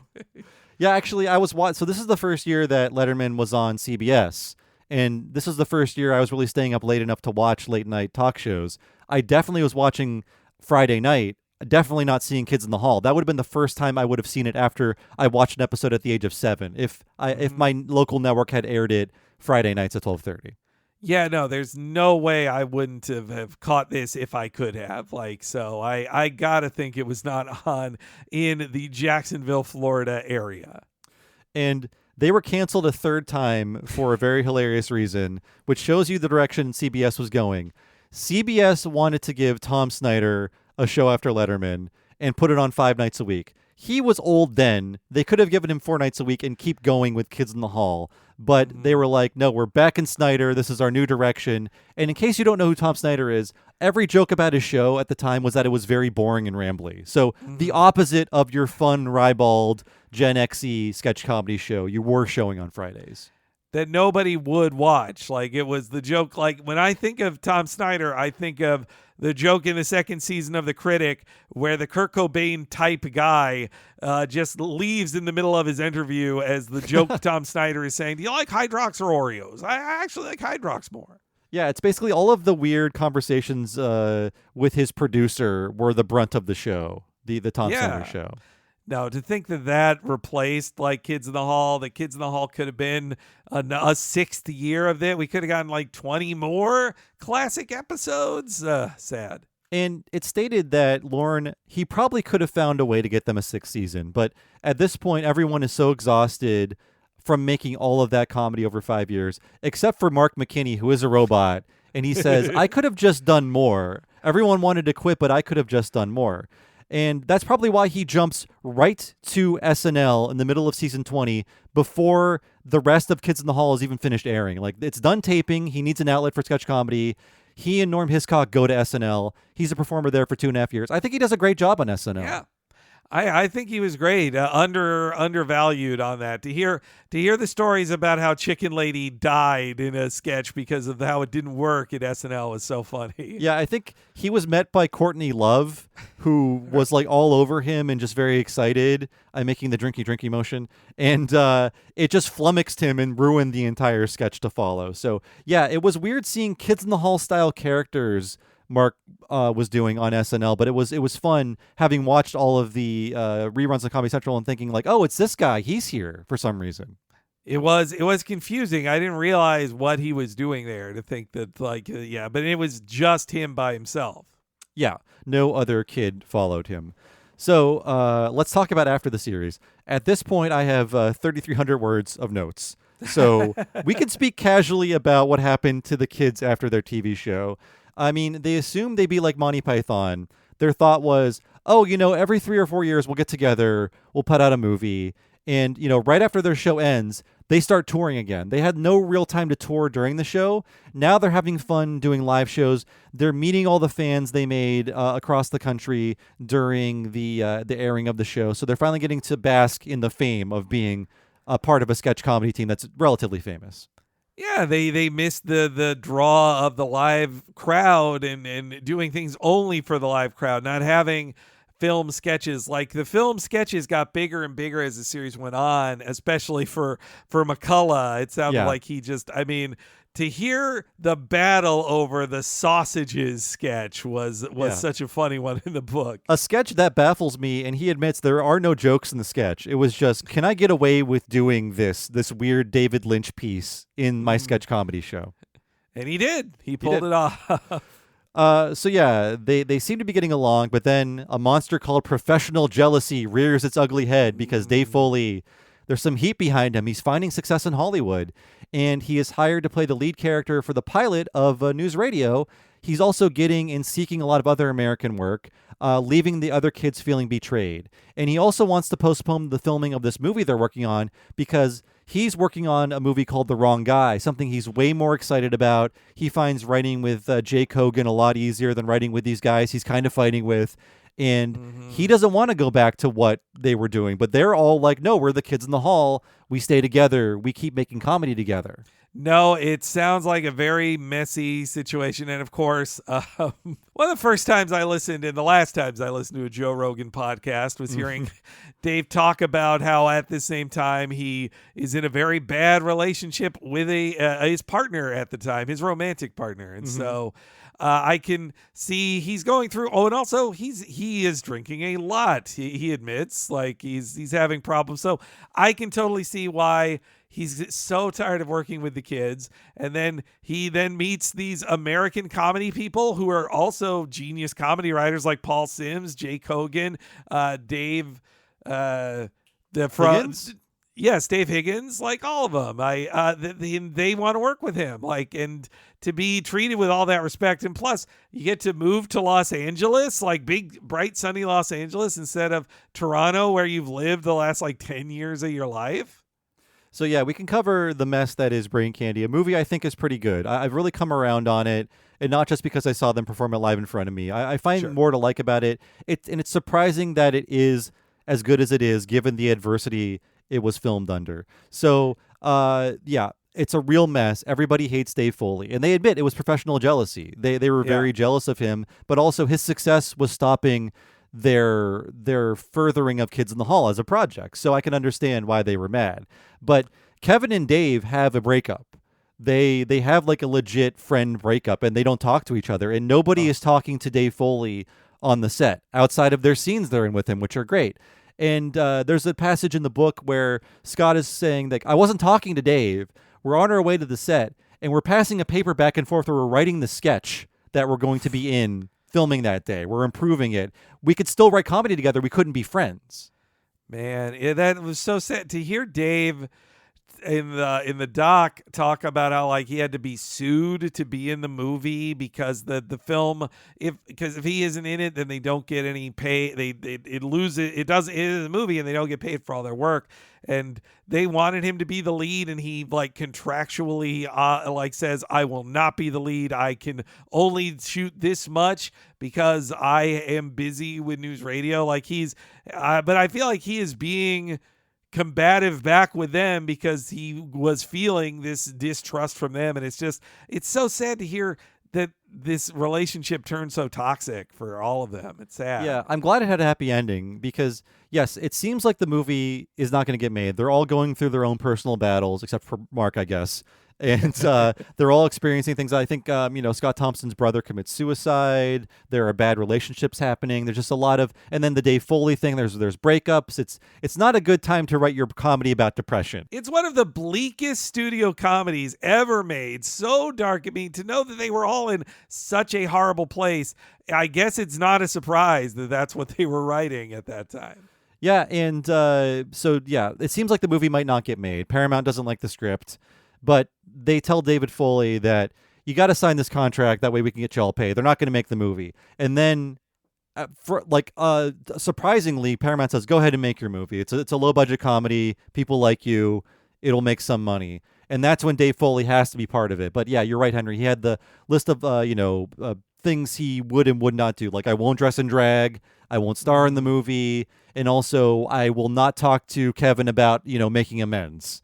If you do, I'm leaving the set. Like, he does not want to be friends with anyone, but he's in the movie here and there. You can tell where he's being filmed separately and they're reacting to someone who isn't on the sets sometimes. Yes.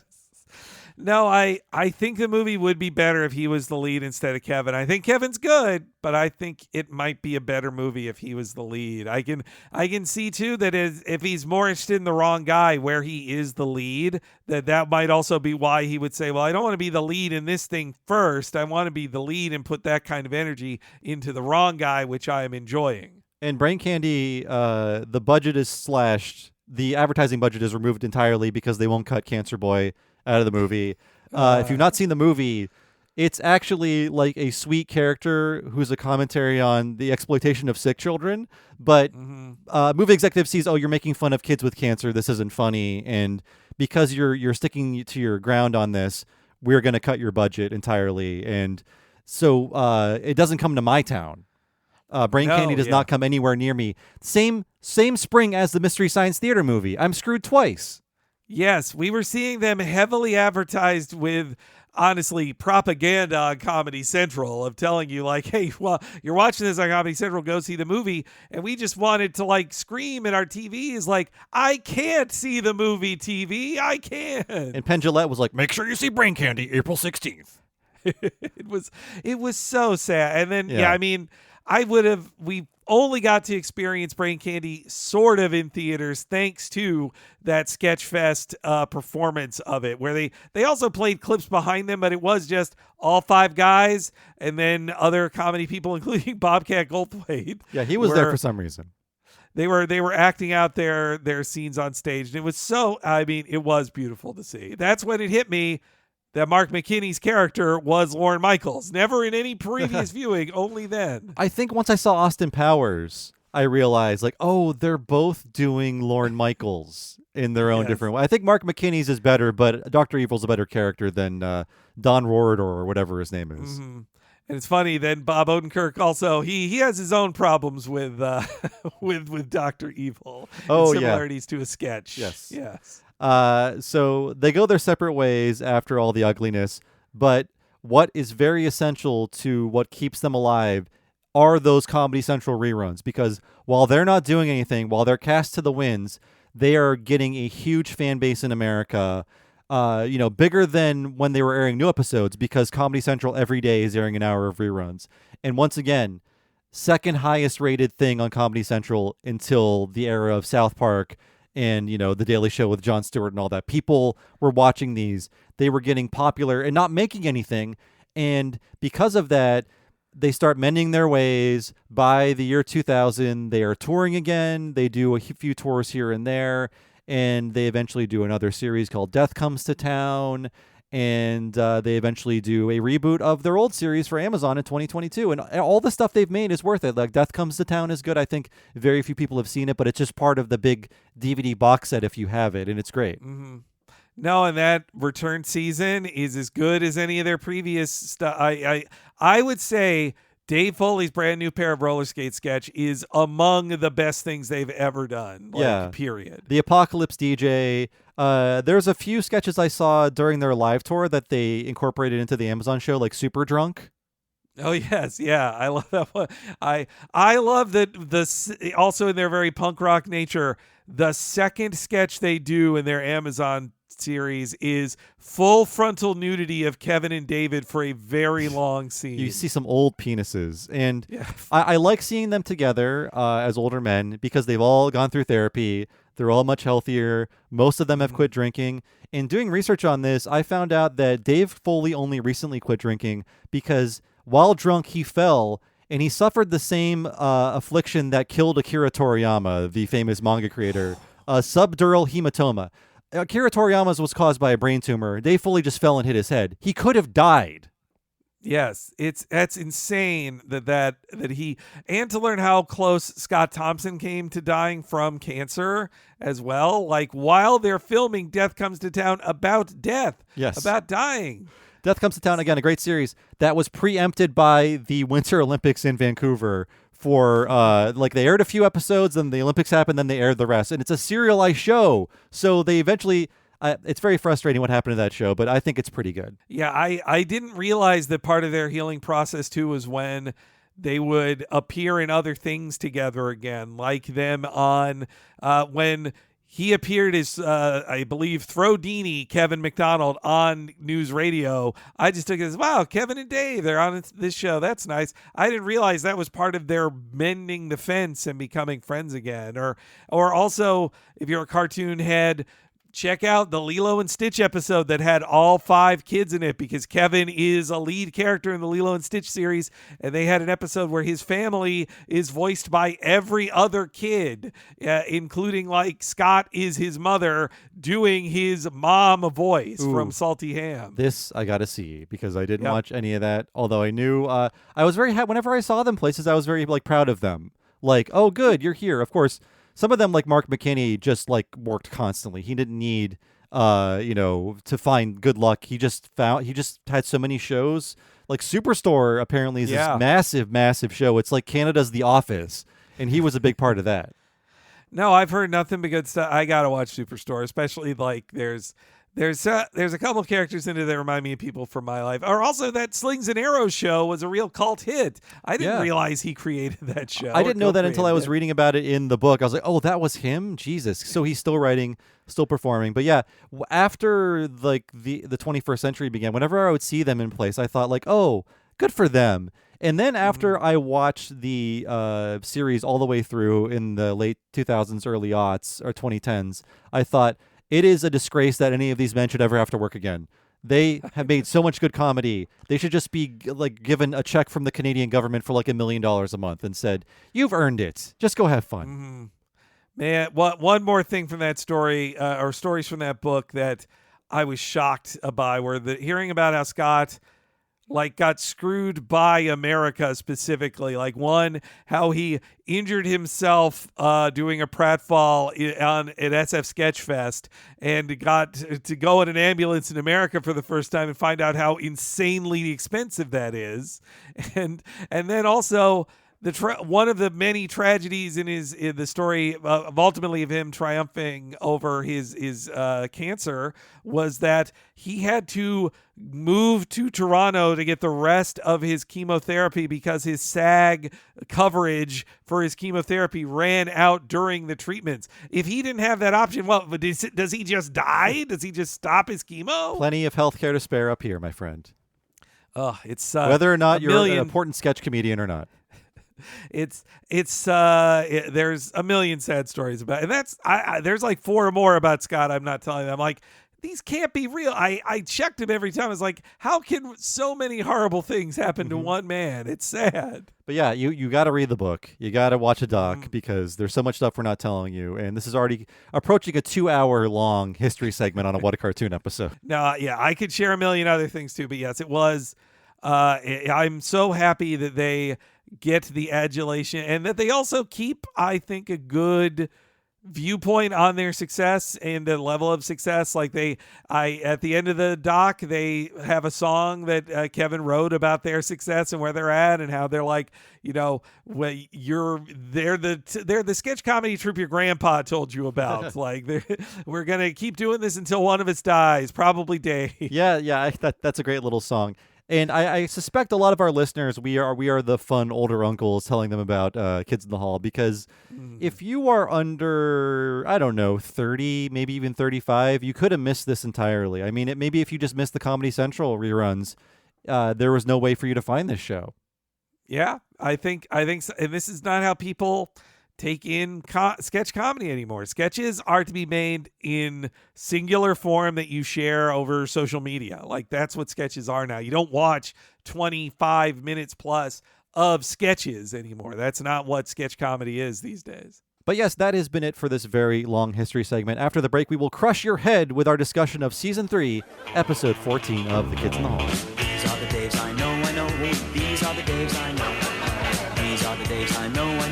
These are the Daves I know. David Hoffner, he works in my dad's store. He's worked here for 12 years, he'll probably work here for more. These are the Daves I know. These are the Daves I know. These are the Daves I know. These are the Daves I know. Dave Gord, I've known since I was 6. The Kids in the Hall, Comedy Central's newest band of unruly young upstarts. If I can't keep Mr. Stevenson, I'm gonna hold my breath until I turn gay. Prepare yourself for comedy's reckless future with The Kids in the Hall. Saturdays at 11:30 here at Comedy Central. Hello, everybody, and welcome to the break for this month's episode of What a Cartoon, all about the non-cartoon The Kids in the Hall. I'm one of your hosts, Bob Mackey, the guy with a good attitude towards menstruation, and who is here with me today, as always, that you heard previously on the podcast.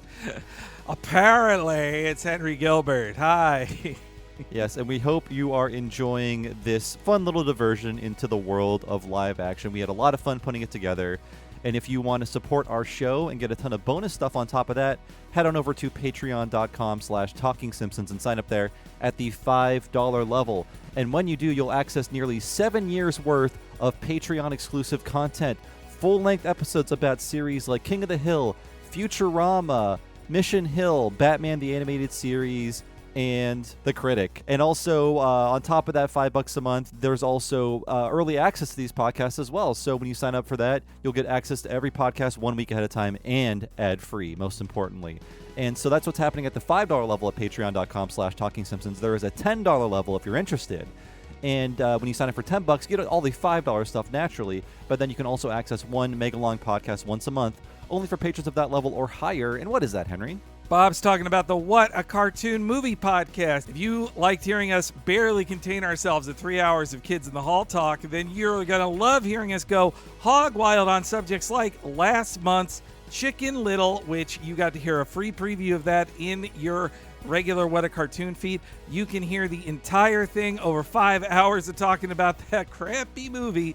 And this month, to continue our April live action tradition, we are doing another favorite of 1990, just like Kids in the Hall. Compatriots, really, if you think about it. The Teenage Mutant Ninja Turtles movie. We have over 5 years of What a Cartoon movies. We post monthly, over 200 hours. We've covered so many different things, tons of other live action things.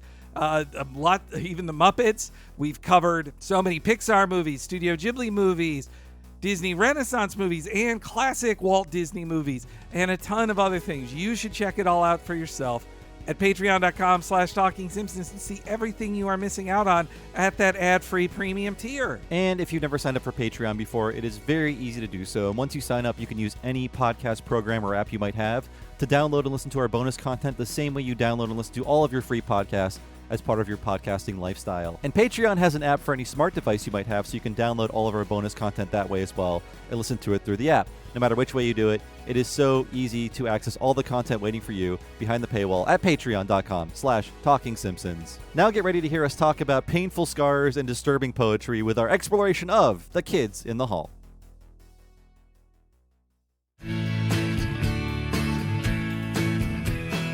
Happiness and sunbeams and cute little puppy dogs. These are the things that I've seen with my heart. Life is a happy game if you don't forget to smile. But every now and then your face, it harbors a frown. Sadness is a barnacle clinging. And we're back to talk about Season 3, Episode 14. They were so busy writing comedy, they didn't have time to name these episodes. I mean, I didn't even know these sketches had official names until pulling up the DVDs or doing research on this to know that my favorite sketch in this, which I would have just called Will Do, is called The King. I was like, oh, I like that. I don't know who named the sketches, but it feels like this was whatever was written on an index card on a big bulletin board in their writing room, moving them around, should the king be in this episode or this episode? I mean, I'm so impressed again at the volume they produce, just that and if you watch this much sketch stuff written in a small period of time, it's people being as creative as they can be, to know that these are also usually fresh things they wrote for the first time. Think of them like a band. They worked on their first season of stuff for years, and then it's okay, season 2, what you got now? Think of more sketches, more. Quick, we got to hire a guy named Norm. We need at least one Norm. I love learning that Bellini got officially hired, even though it sounded like he was basically Scott's co-writer of a lot of things privately, but and then to know that the Bellini character, who I always thought was random comedy of Man in Towel, was about him sharing his gay culture with the straight guys on staff. This is what a bathhouse is. That's what it's born out of, is so funny. That's why he really only appears in the towel, right? Yes, yeah, that's right. It's funny because I was watching the DVDs and it was the DVD because I was watching an episode and there was a contest about touching Paul Bellini. You had to call a number. And I remember on the Comedy Central episode, the number was blurred out. It said, "This contest is over. Do not call this number." But on the DVD, the number is still there. I didn't try calling it, but I wonder who bought the Touch Paul Bellini contest number. That's right, man. Yeah, who's got it now? That's just I was just rereading old Dragon Ball comics, and they have they still kept in it, here's the address to send your fan mail. But then in the Viz localization of it, it writes, this ended in 1987. Do not send letters to this. Yes. Yeah, I do enjoy the disclaimers, but I still want to touch Paul Bellini. Come on. So this episode kicks off with maybe not the best foot when talking about Kids in the Hall, but I will say it could be worse. This character, and ultimately I was thinking about this. These sketches are kind of weak, these recurring sketches, because the idea is pretty simple, but it could be basically any powerful aristocratic figure who has no responsibilities, but everyone has to act like they're very impressed with this idiot. And that's essentially how this plays out in 3 little sketches. These sketches would work the same if he was playing, say, Prince Edward, the prince McKinney plays in a couple of the Queen sketches. But also they hire a lot of who appear to be ethnically Japanese actors to surround him in this scene, and well, I won't say Mark doesn't do a voice. His makeup could be more exaggerated, and thankfully it is not. I don't really think he's kind of talking in a stilted way, but I feel like they are aware of how this could go wrong. Yeah.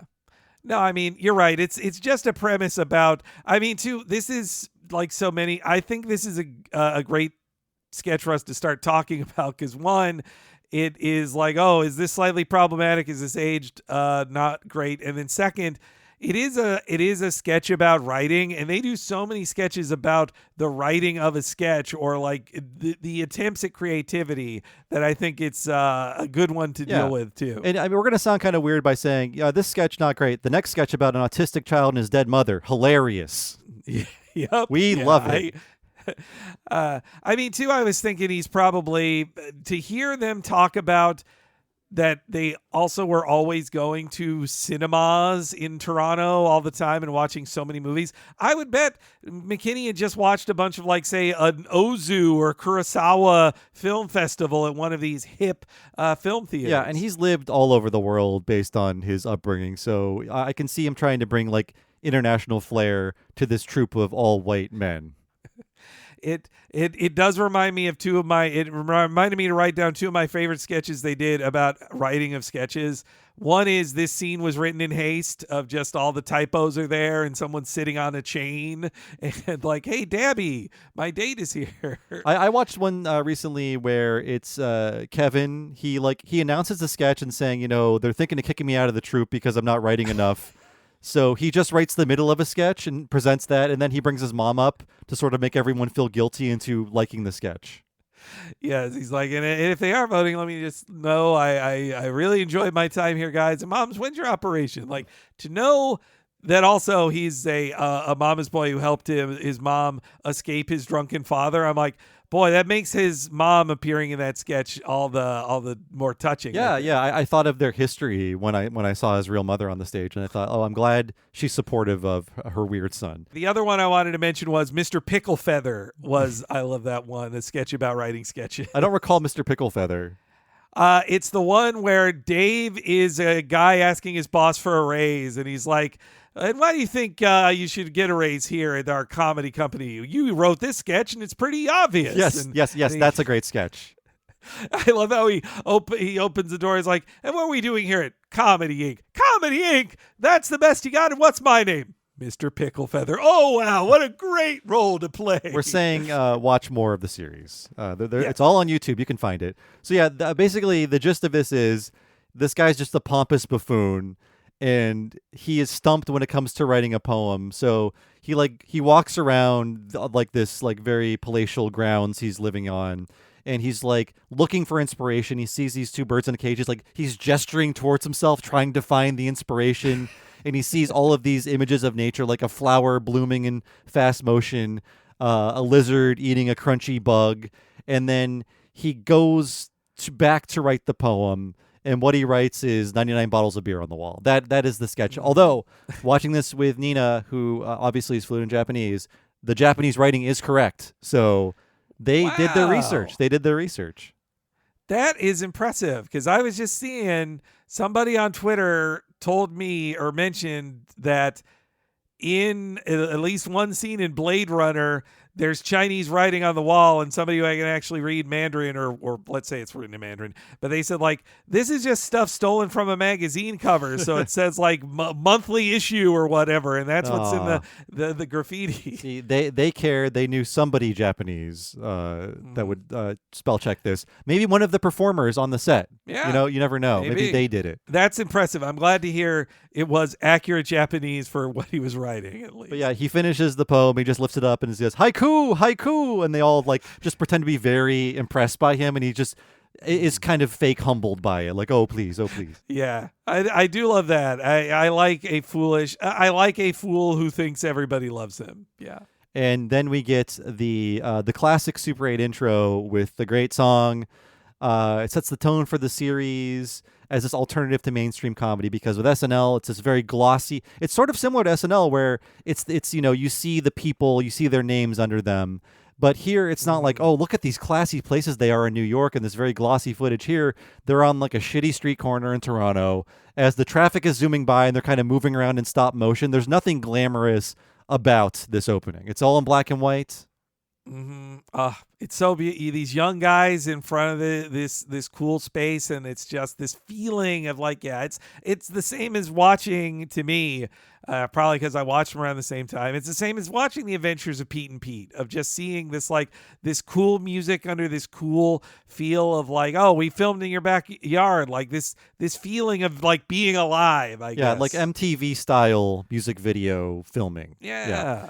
So now we start our second sketch, titled Funeral Home.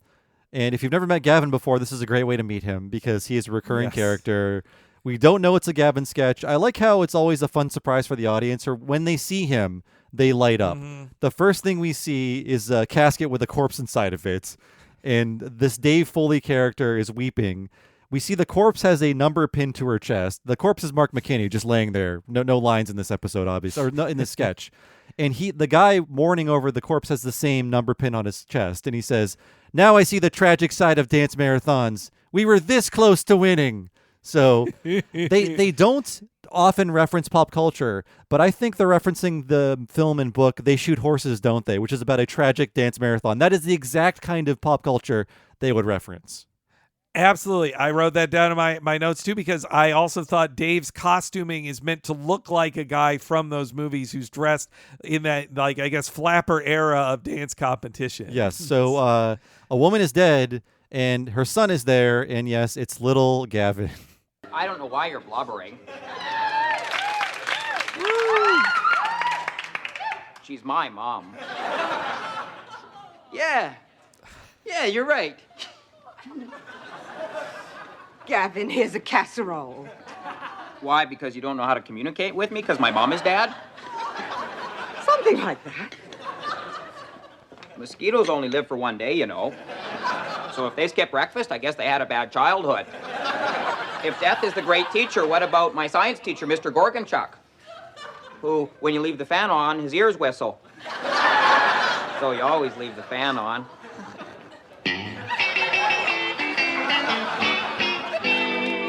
Hey, Gavin. Hi, Dad. Are you out on probation? No, I'm just out overnight to settle things. Dad, this kid at school? This kid at school, he's still got a mom. Is that so? Yeah, and that can't be fair, because all she ever eats is vodka and coffee and bridge mix. So this is Gavin, recurring character, apparently based on a real child who came up to Bruce McCullough and his dad while they were building a veranda. Just a weird child approached them, told them a bunch of weird made-up stories and left, and it stuck with them for that long. So this is who this is. Yeah, this is, there's more formal autism spectrum comedy now. Like, this is, they don't have the word for it here or to say it, but yes, I mean, Gavin does not make eye contact with people. He just is telling stories and not noticing things. And also, I mean, the way he just says, like, because you don't know how to communicate me because my mom's dead. Like, just. Yes, very matter of fact. Gavin. He does not suffer fools, Gavin. This would be mean-spirited. I think everyone likes Gavin because Bruce is adorable as this little kid with these big, thick glasses that make his eyes even bigger. And Gavin is always like sinking threes, basically. He is just always like dunking on people and kind of unflappable despite all of the horrible things around him in his depressing life. He takes it in stride. And I think it makes Gavin kind of like a Butters style character of this era. That is perfect. Yes, Butters is I mean, of course, me and you probably were instantly pulled to him because of his hat also. Yes. When I saw this character for the first time, I don't know, at 13 or 12, I thought, they never had that Zelda hat for sale when I was a kid and I was 12. But I never saw a Zelda hat outside of this character. He's always wearing the Legend of Zelda hat. It's perfect. I love Gavin in his other sketches. I pulled up a supercut of seemingly all of the original series sketches of Gavin just to see to chart where this falls in their writing of him as a recurring guy. And yeah, his first appearance is basically like a recreation of how Bruce remembers the kid from his youth. Like, it's Mark McKinney is painting a chair. He's like, "You painting a chair, huh? Want my help?" And then he says no, and then he just tells a story about his class. And then in another one, you do see Mark as his mom. And so this is like continuity of, oh, well, now they've killed his mom, but Mark's still playing her in the casket. His life is getting much, much worse. And just being very matter of fact, saying, why are other moms alive when they're much more unhealthy? Like the mom that drinks nothing but vodka and coffee and bridge mix. Oh, it's so sad. I mean, you can hear it in the audience. Like there's at least one or two women you can hear going like, oh, that, because this is such a cruel thing to do to Gavin. Yeah, they're just being very. I mean, other people are trying to be nice to him by handing him casseroles, but when he starts talking to another woman there who has no lines, she gets up and walks away when he starts telling a story.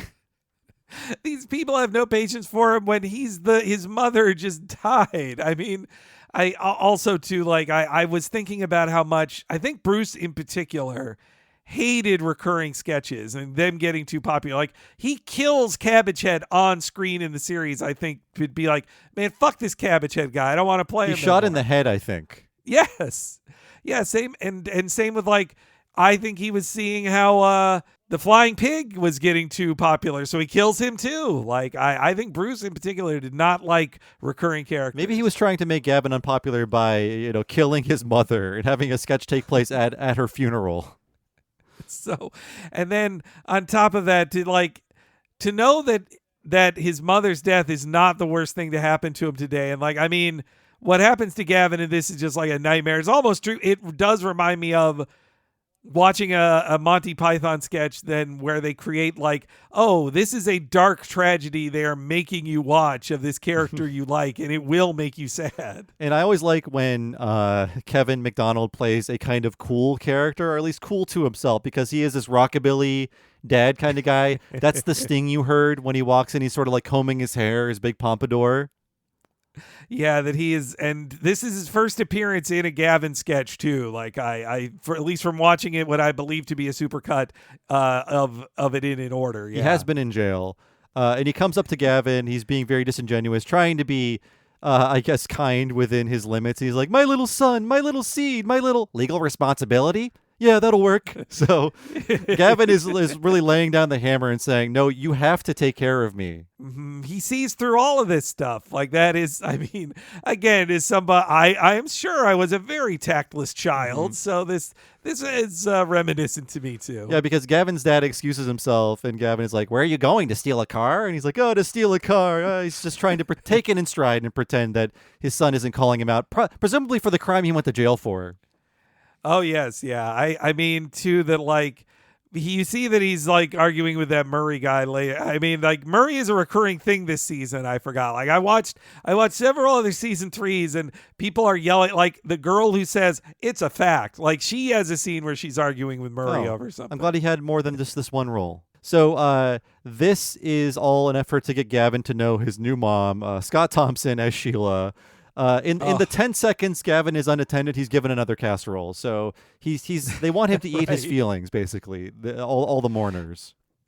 I love this Sheila situation too, because Scott is doing a perfect job playing the type of woman who would marry a convict. And now that not only, like, has Gavin learned that the only woman who ever cared for him, his mother, who he's so close to in another scene, she's dead. Now it's like, oh, and now instantly you have a stranger who is going to control your life. Like, this is a nightmare. Like, it's so horrible. And yeah, dad comes back with Sheila. He explains that they were pen pals when he was in jail, and since he's here for the funeral, he thought he killed two birds with one stone. So I guess he broke out of jail and just married. Sorry, he was allowed out of jail and just married this woman. He's going back. He's like, well, if we're burying her today, I may as well marry her in person. Yeah, it's so, oh, God. He's so cruel. Yeah. I mean, the cruelty is funny because Gavin, except when he sort of just is wild-eyed at, like, meet your new mom. He just is looking in the middle distance wild-eyed. But Dad tries to calm things down and says, no, don't think of her so much as your new mom. Think of her as a stranger in the kitchen wearing your old mom's clothes. And filling him out a bit better too, might I add. So Gavin's dad goes off to settle the tab, and this is when Sheila talks to Gavin for the very first time. Hi there, little guy. Hi there, little mourner. I bet you're down because your mom's dead, huh? Dad! Gavin, Dad is busy haggling. Come on, Murray, 12 quarts of embalming fluid? Who are you trying to kid? Gavin, I bet I know what would cheer you up. If my mom came back to life and murdered you? No. If Sheila had a cigarette. You know what would make a better new mom? What? A hen or a dog or a rat or a cow or a clump of mud or a piece of string. Gavin, I know how you feel. I do. Because, you see, my mom died too. Yeah, she did. Okay, it was a little bit different. She'd been in a coma for 10 years and I was over 40. But still, when they pulled that plug, I was... Dad! Look, it's not too late for me to make other arrangements. You're not the only funeral home in this city, my friend. It must have come as a big shock to have a new mom, huh? I know I found it a shock to be told I had a son. You see, I'm barren. And just like the prairies, you keep driving and driving and nothing happens. There's a lot going on with Sheila, who is just really TMI with Gavin upon their first meeting. Oh man, there's so much I love here. I love how Sheila introduced herself. Like, now as an adult, this reminds me of like trying to talk to a kid for the first time. Like, hi there. Like, just repeating it over and over again to a cold child. Yes. Who does not have the social grace to realize I need to play along and humor this person. I mean, if my mom came back to life and murdered you, like, one of the funniest lines of the whole episode. I love the crowd really loves that one. So she gives a lot of information about her life. Her mother passed away after being in a coma for 10 years, and she's barren. So despite all attempts to have a child, which it sounds like there's been a lot of attempts. Driving and nothing happened. Gavin reacts poorly to this because he stands up and goes, "Fake mom, vinyl mom, sweet and low mom." And his dad's like, "Oh, he's calling you mom." So he thinks this is a good step in the right direction. But then Gavin is just like, "I hate her." So dad chooses not to hear that, I guess. It's so great. Yeah, Sheila says, "Well, I don't know. He's using the hate word." Yeah, love, hate, and the whole Megillah. Now, I mean, you feel the nightmare for Gavin, too, that he is not being listened to at all by everybody. And even when people, like, the music comes in of, like, here's him about to be comforted by somebody in this horrible time for him. No, it's just a person telling a bad story about their own life and not paying attention to him. And this sketch wraps up as a policeman arrives to escort his dad back to jail. I believe his name is Nick. And This is when he walks Gavin like towards the camera. This touching music plays. You think he's going to give him some words of advice or say, "I love you," son, but he goes, "Well, bye," and then just leaves with a cop. Yep. Just again, Gavin's father never wants to be a father, just abandons him. Like, yeah, I think it's who knows which of all of their dads he's pulled from. But the sketch ends with Sheila saying, "Gavin, this could be rough now, but you're going to look back on this as the best day of your life." And he just goes, "I sure hope not." So not great words from Sheila there. Like, the death of your mother and meeting me, best day of your life. I mean, too, like, hearing this as as you're going through a childhood you might not love, to be like, I just, the feeling of like, I sure hope not. Like, he doesn't want to be nostalgic at all for this someday. But he will return. So that is a funeral home. And we go back with another Emperor sketch where we see him chatting with his very bored wife, who soon just wanders away. And because he's only paying attention to his own brilliance and the things that he's saying, he just rolls down this big stone staircase. Mm-hmm. It's a good little pratfall he does. Also, maybe I wonder if what came first, that they wrote it as the Emperor, or they were able to get access to this, like, Japanese garden that must be somewhere in the Toronto area. Somebody had to have connections with the Japanese garden. But this sketch is very, very simple because he just falls down the stairs and you hear the narration saying, "Oops, I have fallen down the stairs again. Many men come running to help me up." And we see just all of these people. He's just so flustered from falling and they're all carrying him away. And it is I think there's an extra joke that it is the cadence of a haiku, but count the syllables. It is not a haiku. Yeah, none of these are haikus. Absolutely none of these. So now this is the highlight of this episode and why I chose this episode. I didn't say why I chose the episode as a whole, but I feel like it represents every kind of sketch they do. There's a monologue. There's a sketch where they're playing themselves. There's a film piece. There's some live stuff.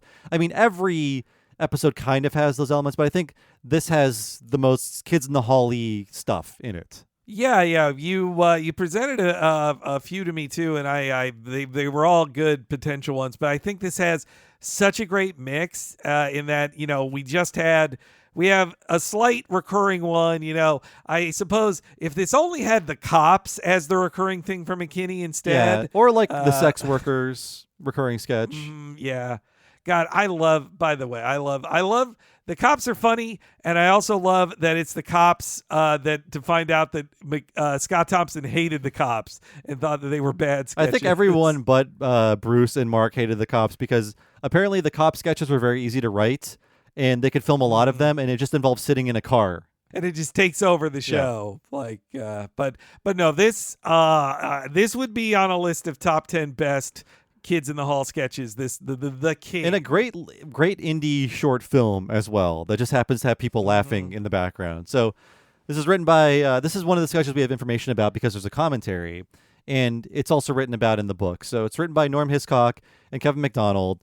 The sketch is basically about Kevin, who, as the child of an abusive father, is a real people pleaser. So he immediately agrees to everything for anyone in the moment, but then immediately says, well, that was in the past, and I made them happy then, so I don't have to do it anymore. So he is the king of empty promises. No, yes. It's funny that they turned it, I think they put it in the book of like, we should do a sketch about that thing you always do. And then he's like, oh, I guess I always do this thing. And then to later say that he figured out in therapy that like, oh, it's because I wanted to please my dad, but also know that if you say yes then, you don't have to mean it. Or later, if you change your mind that you didn't mean it, then you don't. Though, of course, I think Kevin is not exactly like this guy who like, this guy never means No, he's evil. Dean is his character. And the will do. He's doing an impression of Paul Bellini, apparently. That's what this very laconic, dry delivery is from. And if you notice, he almost never blinks. It's not that he never blinks, but this character almost never blinks. It is really funny too, because this is not normally what you think of. Kevin is almost always the low man in a scene, like he is. I remember the sketch to promote one of their tours was called "quote unquote" Rape Kevin, but the sketch was about how they write sketches where a horrible thing happens to Kevin and they're all above him. But Kevin's number one in this scene. He's the bad guy. He is constantly screwing over Dave's character. His name is Lex Hare, apparently. And I guess in the discussion of the sketch, they were trying to figure out, should he screw a different person every time? But they thought it was funnier if it was the same person who would just get more and more exasperated and also wanted to believe him more and more every time it happened. No, this sketch works not just because of Kevin, but yes, that Dave as this poor, put upon, like, trusting guy. Like, I mean, I felt like this a lot as a kid. I felt I was always more on the Dave side of things, of I would lend people things that I'd never see again. I remember lending friends who said like, oh, can I just, you have a cool super soaker, can I borrow it? They like broke it in 2 hours. Like, and I think of being the person who just wants to believe again, like, oh yeah, well, this person's going to return it. Though then, of course, yes, I have also been on the side of like, I'm definitely going to return this and then not do it. I've been that too. What makes it, yeah, you're right. What makes it so good is that Dave, it's not just about him getting madder and madder every time. It's about the push and pull internally of him wanting to be mad, but him really wanting to believe this guy will come through for him. He just wants to believe and there's some goodness to him that he won't get him fucked over again, but it always happens. It's like, you mean it? Yes, yeah, every and time. He's just, and we'll play a clip in a second, but this character starts off as being so flustered, you know it's happened before. This has happened to this character before with this same guy. You're right. This is not him asking to borrow this thing. When the look on Dave's face as the Lex character going like, yeah, well, I haven't really watched it yet. Like, just, I now see it too as he's doing a Canadian accent here also, or I would bet a very specific Torontonian or Ontario accent. Well, we start on the inside of a locker, like a classic Pulp Fiction opening the trunk shot where Kevin opens it. He's playing Dean. Everyone laughs just seeing just the flat affect on his face. He's just getting his coat out of a locker and getting a laugh. and the bowl cut too is perfect as well. That helps.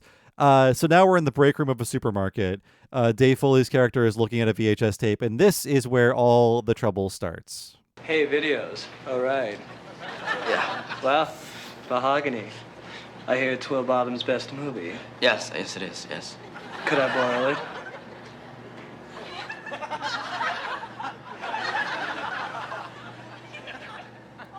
Haven't seen it yet. I'll tell you what. I'll see it tonight and bring it first thing tomorrow. Promise? Will do.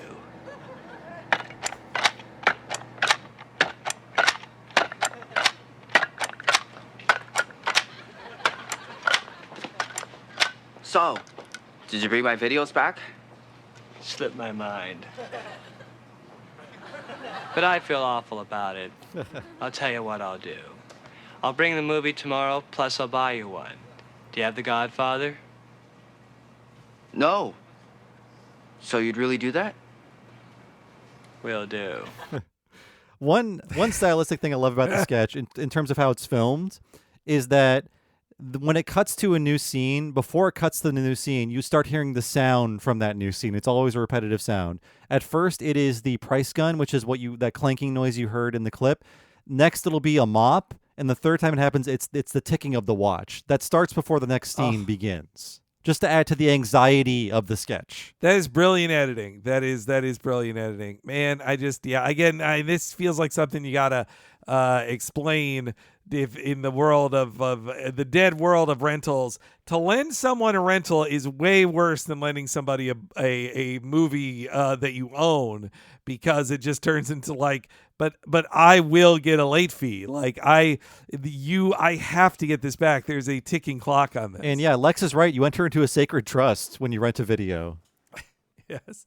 No, I swear this happened to me, of lending a friend. It was a video game, I think. So even worse of a thing to lend, of like, oh, can we borrow that? I'll take it over my place. I'll return it tomorrow. And then of course, it's not their problem. They're like, well, are they going to go other way to take it back to Blockbuster? Or are they going to give you a late fee? But they didn't. Yeah. They weren't even passive aggressive by saying, I'm just sick about the whole thing. No, that's to know that Kevin is being roasted by playing this character too is very, very funny. I never believe, and it was years later that I would see on some list somewhere that Mahogany is a real movie. I thought it was a made up name of a weird movie to lend. Yeah, somebody. apparently it's the only movie directed by Barry Gordy, though I believe other people helped him out a lot, and it stars Diana Ross and Billy D. Williams. That's so funny. I should probably watch that, because another Barry Gordy produced film was one of my most watched films as a kid, The Last Dragon, or Barry Gordy's The Last you know what? Dragon. I haven't heard of this. Is this the one with no, that's the Golden one Child. with Show Nuff in Who it. Is it? Show Nuff was the villain of it. Okay. And, I was thinking of Bruce Leroy. The Golden Child, the Eddie Murphy comedy. It's a similar thing. No, it's The Last Dragon. I watched it a million times because we taped it off of HBO, and that's why you watch something a million times in the 80s. But that it is basically Barry Gordy trying to make big stuff in the 80s, and he's like, oh, and it's this really interesting thing of like that he noticed that a lot of black people in Harlem or in Detroit loved kung fu movies, and so he's like, I'll make a fusion Asian Black American film for to get all of those audiences, and it's a corny classic. I'll say that for it. It was maybe the first kung fu movie I ever. It sounds watched. fun. It is a true 80s classic. I think you'd have a good time with it, Bob. It's right up there with like Rad. I think you'd enjoy it. Mahogany, I don't know if it's going to be classy or cheesy or what, but for whatever reason, this is what they landed on in terms of the movie that's in demand, the movie that Dean wants to watch. It's a perfect pick. I do love the acting on Foley when he's like, you got The Godfather, and he's like thinking to himself like, do I? And then he looks back at him like, no. That is like enough to entice him into another empty promise. So, and you know what? We did Mr. Show, and I was thinking of this. We did the Story of Ever Seen. Henry and I love repetitive sketch comedy where things escalate every time. I think it's our favorite kind of sketch, and this is one of them.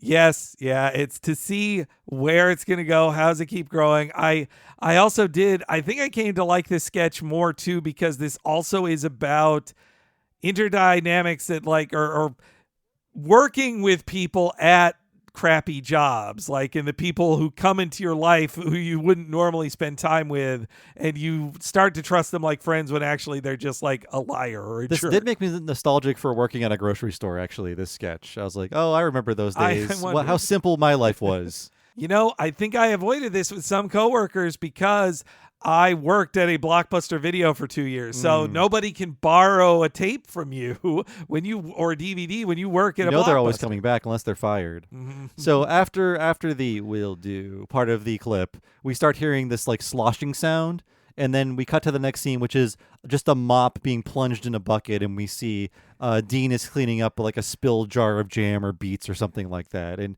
some people in the audience are very offended by the smashed jar, it sounds like. You would think it was like they could have had a way grosser thing to show you. They're acting like he's cleaning up puke or something. It's a broken jelly jar. It's the tragedy of lost jelly. There's a voice over the PA that's looking for a price check on lady things. The guy's very embarrassed. He doesn't want to say what it actually is. Like, you know what I mean. And then we have this Mark McKinney woman who apparently is a recurring character. I forget what else she's in, but she's this British lady, and she's excuse me, can you tell me where the lima beans are? Yeah, that's so it also reminds me of the old lady Scott often would play, of like who fell down that one time and a guy robs her, and then when Kevin is a young man trying to help her up, she maces him in the face. Yes. They're good at playing old ladies too. So this is when Lex runs into frame just like inches away from Dean, just super anxious. He's like, so did you bring my videos? And then, of course, slipped my mind. So he's let down once again and completely flustered. He's like, should I even ask about The Godfather? Don't bother. So he's not even trying to keep up with the niceties of, I just feel awful about it. He just says, don't bother asking. I know you're going to get upset. Don't bother. Yeah, just God, the flusteredness on his face is just like, Dave is so good at playing flustered here, and the two energies are what make this a perfect sketch. Let's hear Lex get steamed. Man, this is starting to cost me money, you know. I mean, soon the video store is going to be on my ass, and rightly so, because when you rent a video, you enter into a sacred trust. I'll tell you what. Let's have dinner tonight. Pesto's at 8. I'll bring the video. I'll bring The Godfather. You know the Paul Simon album you've been wanting me to tape? Yes. I'll tape it and bring that too. And dinner's on me. You don't have to bother with all that. Just bring me the video. No, I want to. I'm just sick about the whole thing. Okay. Pesto's at 8. Will do. It's verging on bullying because he overpromises and Dave Foley's like, oh, don't worry about that stuff. He's like, no, this is what's going to happen. So I like how it does turn into bullying, not only just stealing. I'm just sick about the whole thing. Like, yeah, and then also he's probably asked him about that Paul Simon album. You know what? Now I'm creating the scenario that Paul Simon album was one he bought and then lent to him and never gave back. Again, there's a history between these two characters. So Lex leaves. The Mark McKinney woman comes up and he basically tells him they weren't in aisle 3. And he just responds, and then they just stare at each other. We hear the ticking of a clock. And then we cut to the next scene where it's Dave Foley looking at his watch. It's 9:40. Clearly, Dean did not show up for their 8 o'clock reservation. I love to. It puts him on the hook for this place. He got a reservation. I mean, the tension of having to wait for somebody. I mean, it's them taking another perfect thing that's like, we've all been there, of like being the first person to show up for a group reservation and having to say, they're here. They're going to be here soon. Can you seat us? And it's you're like, you're going to look bad to the waiter if you say that and your friends leave you waiting for like 30 minutes. I do have first guy at a reservation anxiety. I feel like I'm taking on all the responsibility for the people who aren't showing up on time. You're making me look bad, friends showing up late. And of course, in San Francisco, at least, it was like everyone's a flake. Nobody shows up on time. They could just be like, oh, yeah, the train, et cetera, et cetera. Let's move on. I appreciated that at some San Francisco restaurants I went to, they just took the power out of your hands and said, we have a policy. We don't seat anybody until the whole your group's party here. must be here in full. This is when Lex, the waiter, presumably has been by several times because he just says, would you care to order now? And Lex just like, I haven't had a basket of bread. So he's just been eating bread for 90 minutes while waiting for Dean. And staring out the window, the way Dave says, Can I have a basketball, Yes. please? Like, so good. And you know what? I like how in these sketches he got his teeth fixed, but I like seeing all of the weird teeth on these guys and with their bad upbringings. I find that weird teeth lends a lot to sketch comedy. So whenever a sketch comedian gets their teeth fixed, I know why, but I also think your weird teeth made you funnier, just maybe by 2%. It's where you can tell. It shows you they have lost touch of their roots, and they've gotten rich enough now. The roots of bad teeth. So this is when Dean is walking by with a woman. Lex bangs on the window, stammers with rage, just runs outside to confront Dean. We see how Dean is screwing over other people because this girl, I assume his girlfriend, is like, so you'll bring the condoms tomorrow? And he goes, will do. So you could see that he's forgetting things for lots of convenient reasons. By the way, this woman is Diane Flax, who would go on to be the only female writer for the show in the last season. So they eventually got a woman on the staff. That's very impressive. Yeah, I mean, it's interesting. I have a lot of thoughts on this. One, that condoms thing, it lets you know, yes, that he has been raw dogging her while pretending he's going to bring condoms. But also it lets you, I think it's a crass joke, but it's also important to let you know, this guy is also like having sex. Like, he is not a loser. It makes Dave more of a loser that he's like, yeah, I was with a girl having sex. And he uses his evil powers to manipulate everyone, basically. So this is when Lex runs in between them. I love he's about to deliver this like very wussy hit to Dean, but then he stops himself.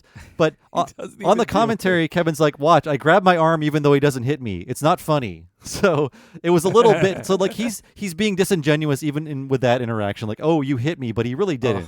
God, it's so great. Like, where were you? Like, he's finally, I mean, too, I love, it makes him seem like such a lame-o, too, that earlier he's just like, he's describing a sacred trust with a video store when you just want to tell him, like, it's a video store. Why are you being so, like, but he's that trusting of a guy. And this sketch wraps up when Dean gives a familiar excuse. Slipped my mind. But I feel horrible about the whole thing. No, I don't want to hear it. You're the king of empty promises. You know that, man? What we're gonna do now is we're gonna go to your house and we're gonna get my stuff. Understand? I have to take my friend home first. But I'll tell you what. I'll bring your mahogany video, the Godfather video, the Paul Simon tape, a bottle of scotch, and a written apology. I'll meet you in a half hour. Okay.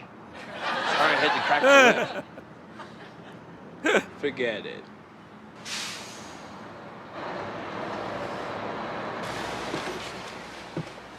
Shouldn't you have told him I live in Winnipeg? Slipped my mind. That's when he puts on the headphones, reclines the seat, listens to some Paul Simon style music. I like how true to the characters this is because despite how mad he is, this Lex guy backs down immediately and then apologizes after the list of things this guy says he's going to do for him that he's clearly not going to do. He's just like, okay, sorry to crack the whip like that.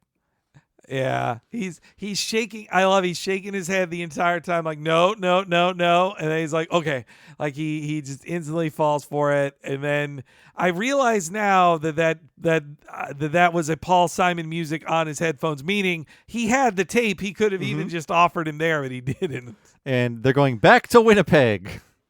Yes, yeah, it's such a I feel like upped her Canadian accent for that, like.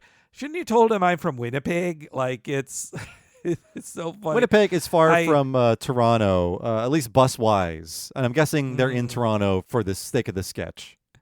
He's never going to come back. Like, he's going to leave him waiting. You can assume that Dave Foley's character is going to be there all night waiting for him to come back and never does. And maybe he's just moved out of town, too. He doesn't even know. And there's an even, I would say, you need to watch this one before you watch the next King sketch. But there's one where everything escalates to the point where it's about a prison breakout.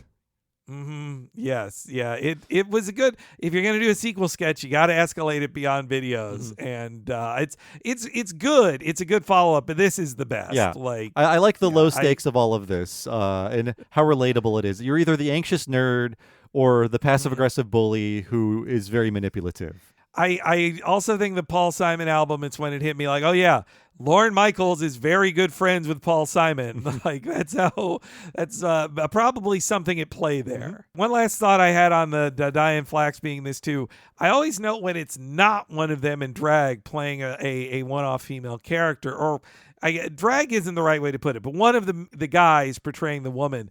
And I just think about all the time, me and my friends who would watch Kids in the Hall would always note it was usually Bruce who played the most against a woman who was a guest female actress. And we always figured it was because Bruce kept writing scenes where he'd like have sex with a woman and he wanted to pretend to have sex with a woman instead of one of his other cast members. Whenever there's an actual woman on the set, and I think it is just considered drag. I mean, drag has a new terminology now, but in terms of a man dressed as a woman for a performance, it is drag. But if you say it's drag, that means in some people's minds it's an outrageous performance where you're, trying to be eccentric or accentuate certain things. But I don't know. I don't think there's a really good word for it right now. Whatever they're doing. Yeah.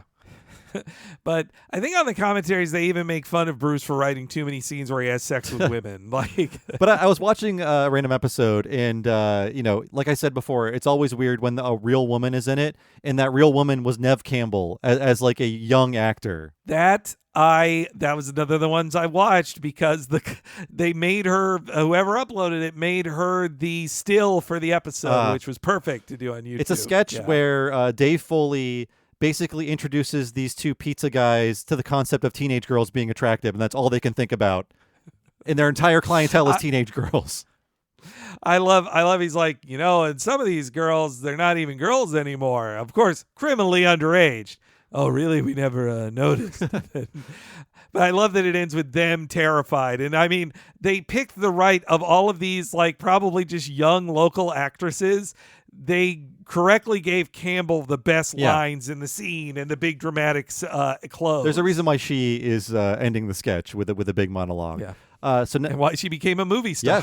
Yes. But now too expensive for Scream. And I say, give her some of that money. She deserves it. They came crawling back to her for Scream because everybody else left over the defense of the people of Gaza. Nice. Yes. Yeah. We're moving on, though, to the sketch called Advice, and it's a monologue sketch.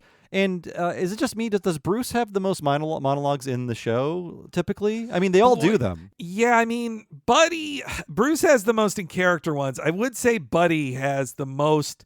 If you count Buddies, then I'd say that Scott has the most monologues. But I mean, I also do love a Dave monologue, though they're not like him as a person. My favorite Dave monologue is the letter to the guy whose collarbone I broke, and it's just about how he like put up his arm in a clothesline. And he goes like, well, in my defense, you were riding your bike on the sidewalk. Like, I was just thinking that today when a friggin' bicyclist went by me on the sidewalk at the park. I'm like, the open street's right there. You're a vehicle. Yeah, I call them cowards. I wanted to think about putting out my arm just like Dave describes in that sketch. But yeah, Bruce does do a lot of monologues as himself. So he comes out and he's, talking to the audience. He's like, well, I'm no role model, but I've gotten a lot of letters over the years asking, Bruce, how do I get into comedy? What should I do to break in? And this is essentially the advice he gives. Let's hear that in our first clip. First of all, I guess if you're in school, make jokes. Don't worry about if your teachers like it or not. The only teacher you should listen to anyway is your English teacher. But not too much, because remember, no one understands you. Education is not your friend. Neither is sleep. You won't need it where you're going. Instead of studying, try listening to tragically loud music daily. And be strict with yourself. You gotta do it every day. Now that I think about it, I think it's very important to let liquor be the wind beneath your wings. Yeah, I guess I'd have to advise drinking a lot with guys like Callum Rennie and Terry Roccchio and pissing out the back of a fast-moving truck.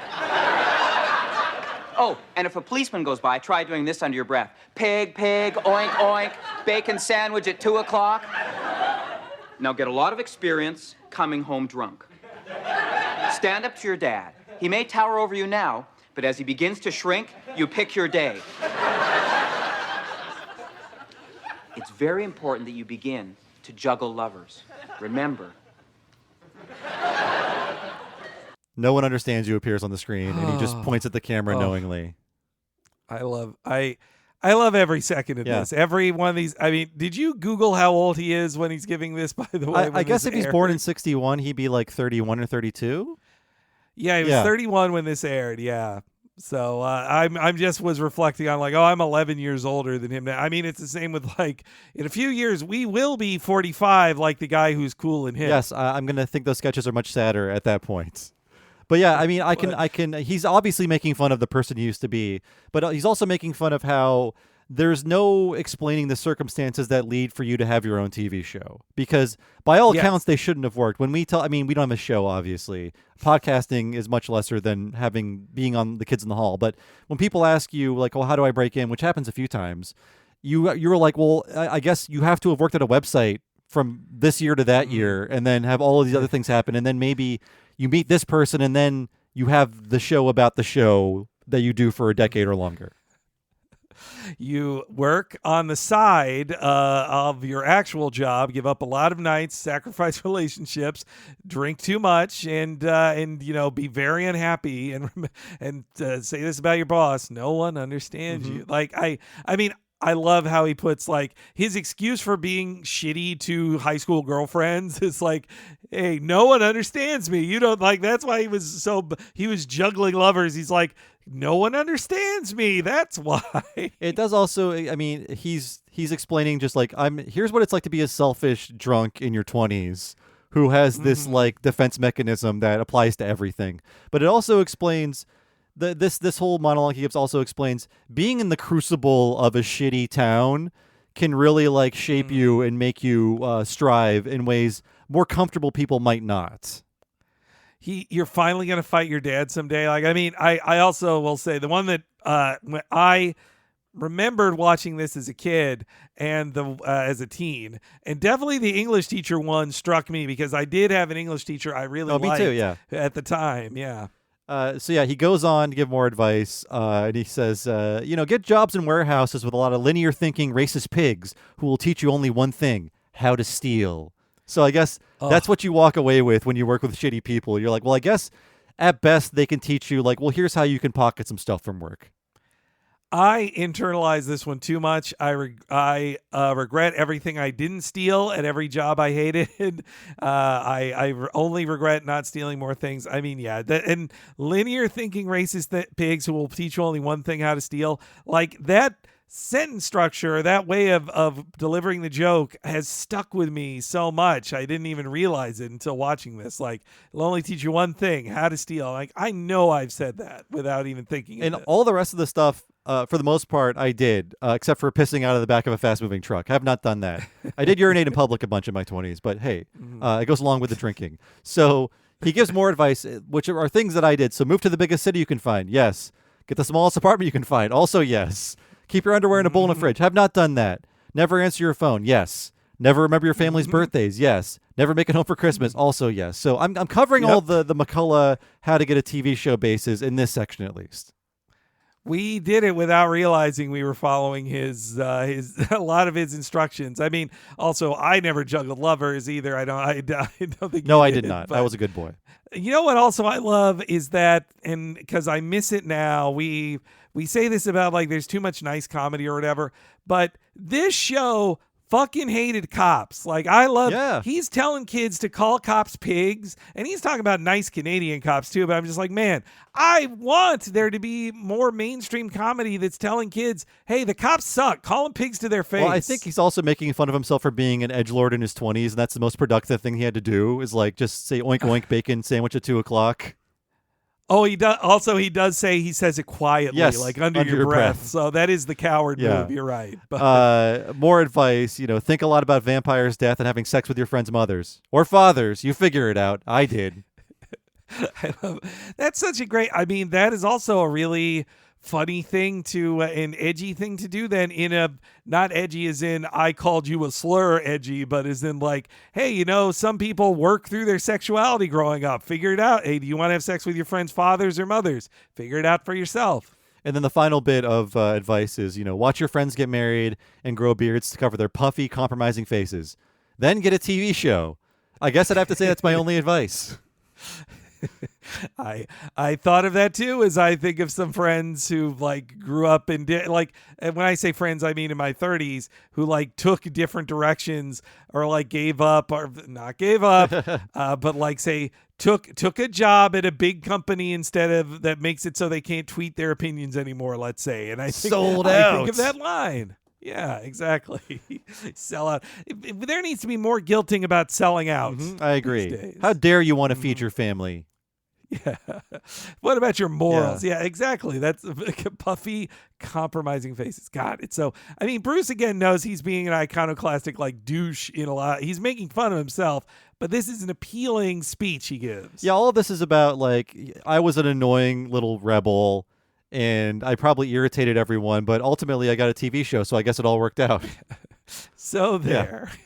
So that is advice, a fun monologue. We now move on to Scar, which has like the thinnest premise to the point where they don't know what to do once they have the reveal, but it's such a funny reveal that I think it makes the entire sketch worth it. And if I had to guess, this really feels like a true Foley McDonald sketch because it reuses a very stock comedic idea like the bad doctor, but then it pushes it towards something shocking, which is the swastika. Yes. Yeah. No, I mean, it has absolutely the feel of this was performed live first because you want the audience to lounge around in this shocking visual. I mean, Foley played this crazy bad doctor many times, and I love that he's just always covered in blood, not changing into new scrubs when talking to a patient, because being covered in blood might make your patient feel a little nervous. I don't know. It's been 2 years since I watched it. There's a really great sketch where he's a bad doctor in the new season. Right. And he wants to, he's going to, be the doctor for the birth of the child. He's trying to go over his record of how many times he's dropped the baby. That's right. Yeah. He's like, hey, look, man, they're really slippery. You don't know. Like, God. And you know what? He's right about that in the end. Mm-hmm. It works out, at least there. So, yeah, a very short sketch. It comes in, Dave Foley, covered in blood. He's a doctor. He's talking to the nurse. Kevin McDonald's like, oh, how's our star patient today? Kevin just goes, dead, and covers him up. Dead. That is a great Kevin you did there. And so after this, the doctor checks in with his new patient, and that is Mark McKinney. Let's hear that. It's useless, you know. Huh? Oh, the appendix. Oh. It's a useless organ. Oh, yeah. Just sits there in your body. Occasionally it bursts. I think we really did the wise thing in removing it from your body. Yeah.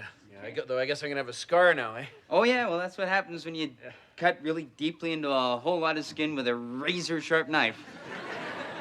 Okay, well what do you say we take that bandage off and have a look at how you're healing? Okay. Yeah. Okay. All right. Okay. So we'll do this on 3. Okay. Okay.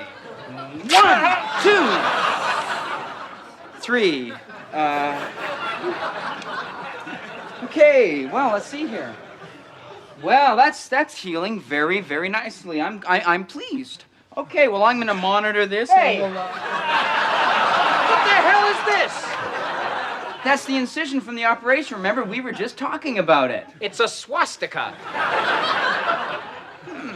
You know, you're right. It does look just a little bit like a swastika. It looks exactly like a swastika. Yes, it looks exactly. Is that a problem for you? Yes, that's a problem for me. I've got a symbol of hate on my stomach. So the sketch doesn't know where to go after that, but it's a great reveal. I'm sorry it's so visual, but when I like real gut laugh for me when I saw the swastika reveal on his stomach.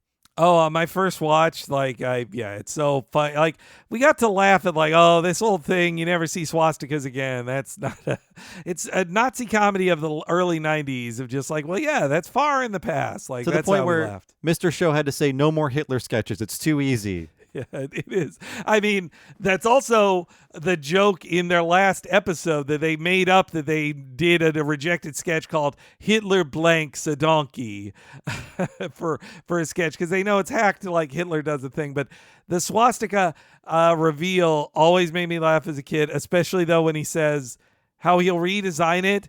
It made me think of every time, and I'm playing Final Fantasy VII Rebirth right now, every time I see Cactuar in the game, I always think of a happy man dancing every time. I'm sure you saw. I mean, to be a pedant, I believe the swastika is kind of like turned 45 degrees, so it's more of like the manji symbol or whatever, which you see everywhere in Japan because it just means like shrine or whatever.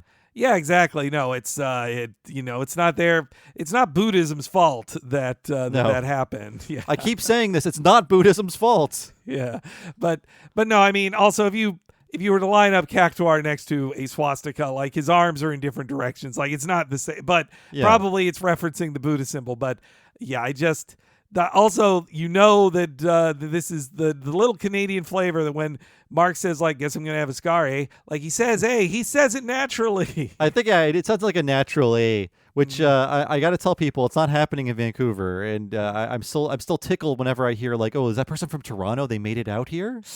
Or out here? Out. Yeah, you gotta head over to the Ontario region to hear the A's more. Yeah. So yeah, we get the doctor trying to fix things and saying, with a few additions, I can turn this swastika into a happy man dancing, and he imitates it for Mark, and he wants to like dig in right there with the scalpel. Mark just recoils in horror. He's like, "You're never gonna touch me again." And then he wants to get him 100 cc's of drugs. Yes. Oh, actually, I have that clip. Let's hear it.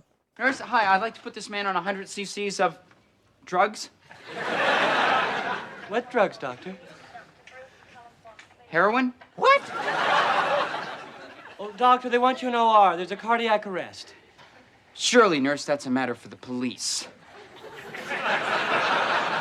That's a heart attack, you moron. Oh, thanks. Thanks very much. It's okay. Well, then, nurse, I'm going to need some textbooks. And a lawyer. A lawyer. So yeah, he sits down in a wheelchair. The nurse pushes him away, and what I like about sketch comedy is that as long as you get out fast enough and move to the next thing, people aren't thinking about how the sketch ended. And a lot of the sketches are like, well, that was the joke we wanted to build to, and we're kind of stuck. So let's just get the character out of here and do the black and white footage to move to the next sketch. I love that. I love that they know right when to end it. I also do love Foley. I've heard him say this in other interviews. He loves playing a stupid guy, like an incredibly stupid guy. The way he goes like 100 cc's of drugs, and the way he is so sure of himself when he says, surely that's a matter for the police. Yeah, he's doing all of these basically vaudeville jokes, but people are reacting to him in the scene like he is a real doctor who should not be saying any of these things. Again, also consider Dave Foley, I've heard him say on multiple news radio commentaries, his favorite sitcom growing up, and maybe still is Green Acres. He loves Green Acres. Well, there should have been a Dave Foley Green Acres reboot in the let's say early aughts. It's a failure of American television that did not happen. So the Scar sketch is over, and we get our last sketch with the Emperor, who, when we cut back to what he's doing now, he's reading a poem to his wife about, and that is why all the robots cry. Everybody's asleep, and he asks his wife if she liked it. She just wakes up and starts nodding unconvincingly. Yes. Good. This actress did a great job of waking with a start and then looking kind of afraid.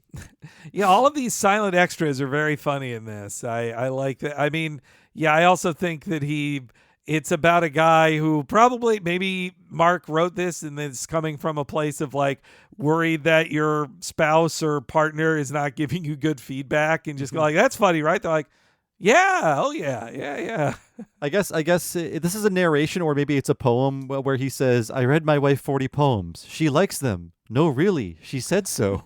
No, really. She said, man, it's very funny. And then we end with a poem about his big feet called My Big Feet, which just says, my feet are big. Really, really, really big. And as he keeps going on, the sketch fades out. So Emperor of Japan, not good at poetry, folks. It took 3 sketches to explain it.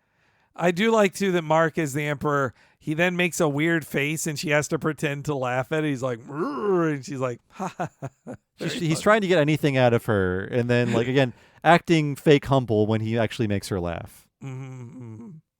And then we have the last sketch, which I like. So when I saw this, I thought, well, this is the one we have to do, not just because of the king, but because it's all of them playing themselves.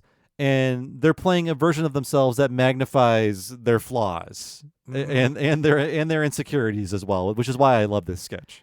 Yeah, I always did enjoy a sketch that is like in the behind the set scene, like when it's all them hanging out behind the reverse side of a scene set, and they're playing themselves. And then you get to know that it was Scott writing this. I mean, this reminded me too of it might be later, but it's the one sketch where Scott says he's not gay anymore because he's sick of the gay media kind of ignoring him. Yeah.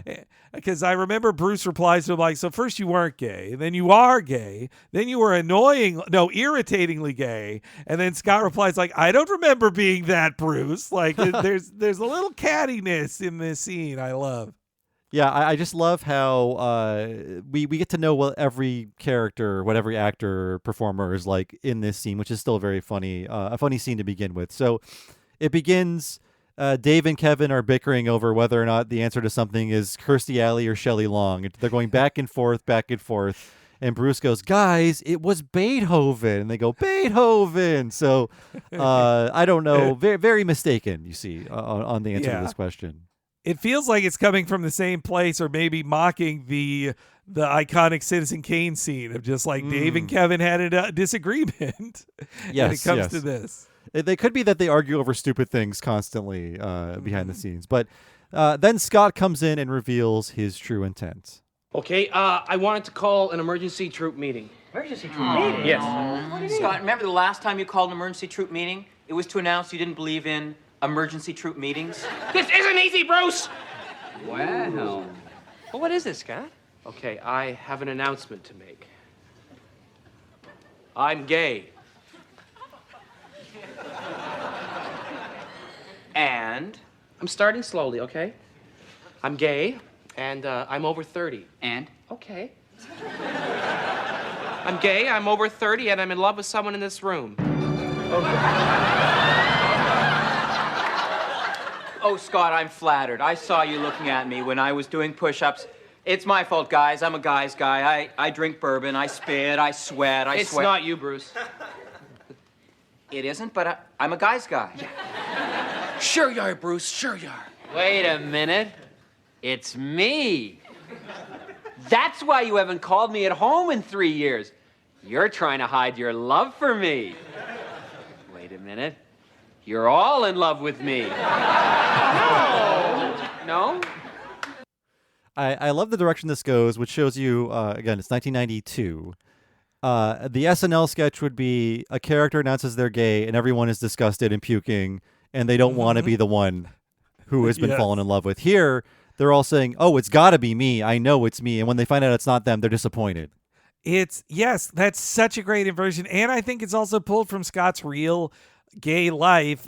Buddy has this in one of the Buddy sketches about saying like, why does every straight guy think the fag wants to have sex with them? They're disgusting. Like he's just this is a great sketch by a gay guy about how straight guys assume every gay man must want to fuck them. And so they're all going down the line, or Scott's going down the line as they're trying to figure out who it is. Dave, it's like, oh, it's me. And he explains, you haven't given me a glance in 7 years, but the second I get a ring on my finger, you're all over me. And I guess that was his first wife, which is where all of the Dave Foley troubles happened with the child support. Yes, yeah, guys, there's many stories on this out there, which they do not touch on in the book, by the way. His marriage stuff doesn't come up that much in the book. In the movie, in the documentary, they touch on it lightly, where Bruce says that he jokes that like Dave's gonna die before you, Scott, because his ex-wife's gonna kill him. Yeah, and that is a very so not to spoil a scene in the doc. That scene did get me super choked up because it's when Scott Thompson thinks he's going to die, and Bruce explains to him through jokes about how they're all going to die before him. Yeah, I was tearing up too. I was really that moment is strong, but yeah, I love Scott being so dismissive of Bruce, thinking like it's got to be me. I'm a guy's guy. It's him making fun of Bruce's like little man syndrome that he's like, no, I'm the toughest and coolest. You saw me doing push-ups, right? So yeah, it's not Dave either. Scott just goes next, and then we move on to Kevin, And Bruce is like, oh, he can't even do one push-up. So Bruce is immediately jealous that it could possibly be Kevin. I love too that Kevin goes from when he says that, Kevin's first reaction is like, oh God, no. Like he's so scared. But then he's the most open to it. Like he actually will have sex with Scott in this scene. And the most disappointed because he's got that line like, I'm not gay, but then again, I never used to like asparagus, but I do now. So, I've moved. I like Kevin, I now like asparagus as an adult. Who knows what will happen to me following that logic. Well, open up those boundaries. But no. I also love, again, the way they write Kevin is like so full of self-loathing too, that once he's told no, he's like, how could it be me? Of course, it wouldn't be me. It makes no sense. Like, nobody loves me. He just returns to his place on the stage, like just marches back and mutters to himself. Again, this also reminds me of like a Kevin thing that I love saying so much is in one of his monologues about how junk mail saved my life. Junk mail saved my life. The way he says emotional problems has really stuck with me. Many Kevin line readings have really stuck with me over the years. Kevin disappointed, but then Mark jumps to a new conclusion. It's you. You're in love with yourself, you fucking egomaniac. You jerk. Come on, would you grow up? It's not me. It's you. What are you talking about? Okay. Although individually, I think you're all messes. Yeah, sure. Of course we are. Together, you form the perfect man. Say what? Okay.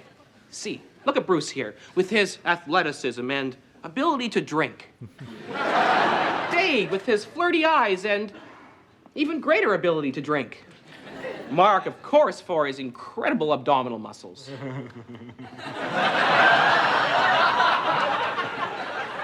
And Kevin, for his soul. Something physical? No, sorry. Nice soul. So, what do you think? There he is. Oh, yeah. Yeah, that's at my arm. Yeah, my runner's legs. Yeah. Whose is that? Oh, nobody here. It's just just a dream I had. So he's showing them some picture that's an amalgamation of all of them together, but we don't see it. But apparently they want to know whose penis it is. It's I love how demure he is in that. I mean, also too, I love that like when he says flirty eyes and even greater ability to drink. Dave's little turn and smile again. It's like, man, he is the best. They say that in the book too. That Kevin was mad that Dave didn't get hired to SNL because he really should. Like Dave. Just look at him in his facial acting there. It's like, man, he would have killed on SNL. I think so, yeah. But at what cost? Yeah. I'm glad he didn't. That he got to stay hours. Yes. So in our final clip here, the sketch wraps up. Okay, so how about it? You guys gonna do it for me? You know? Do what? What are you talking about? Okay, well, I have this friend who's a surgeon. Well, he's not really a surgeon. He's more of an anarchist who's into industrial music, but he's a surgeon of sorts. Anyways, he owes me a favor or two. He is willing to put together this man for me. You see? Dumb shit. Are you out of your mind? Wait, so you're not going to do it for me? No. So I don't get anything that I want? No. So again, I'm a loser? Yes. Well, parts of you will be very sorry. The only thing worse than being young and in love is being not so young and in love. Yeah, back to my dream. Well.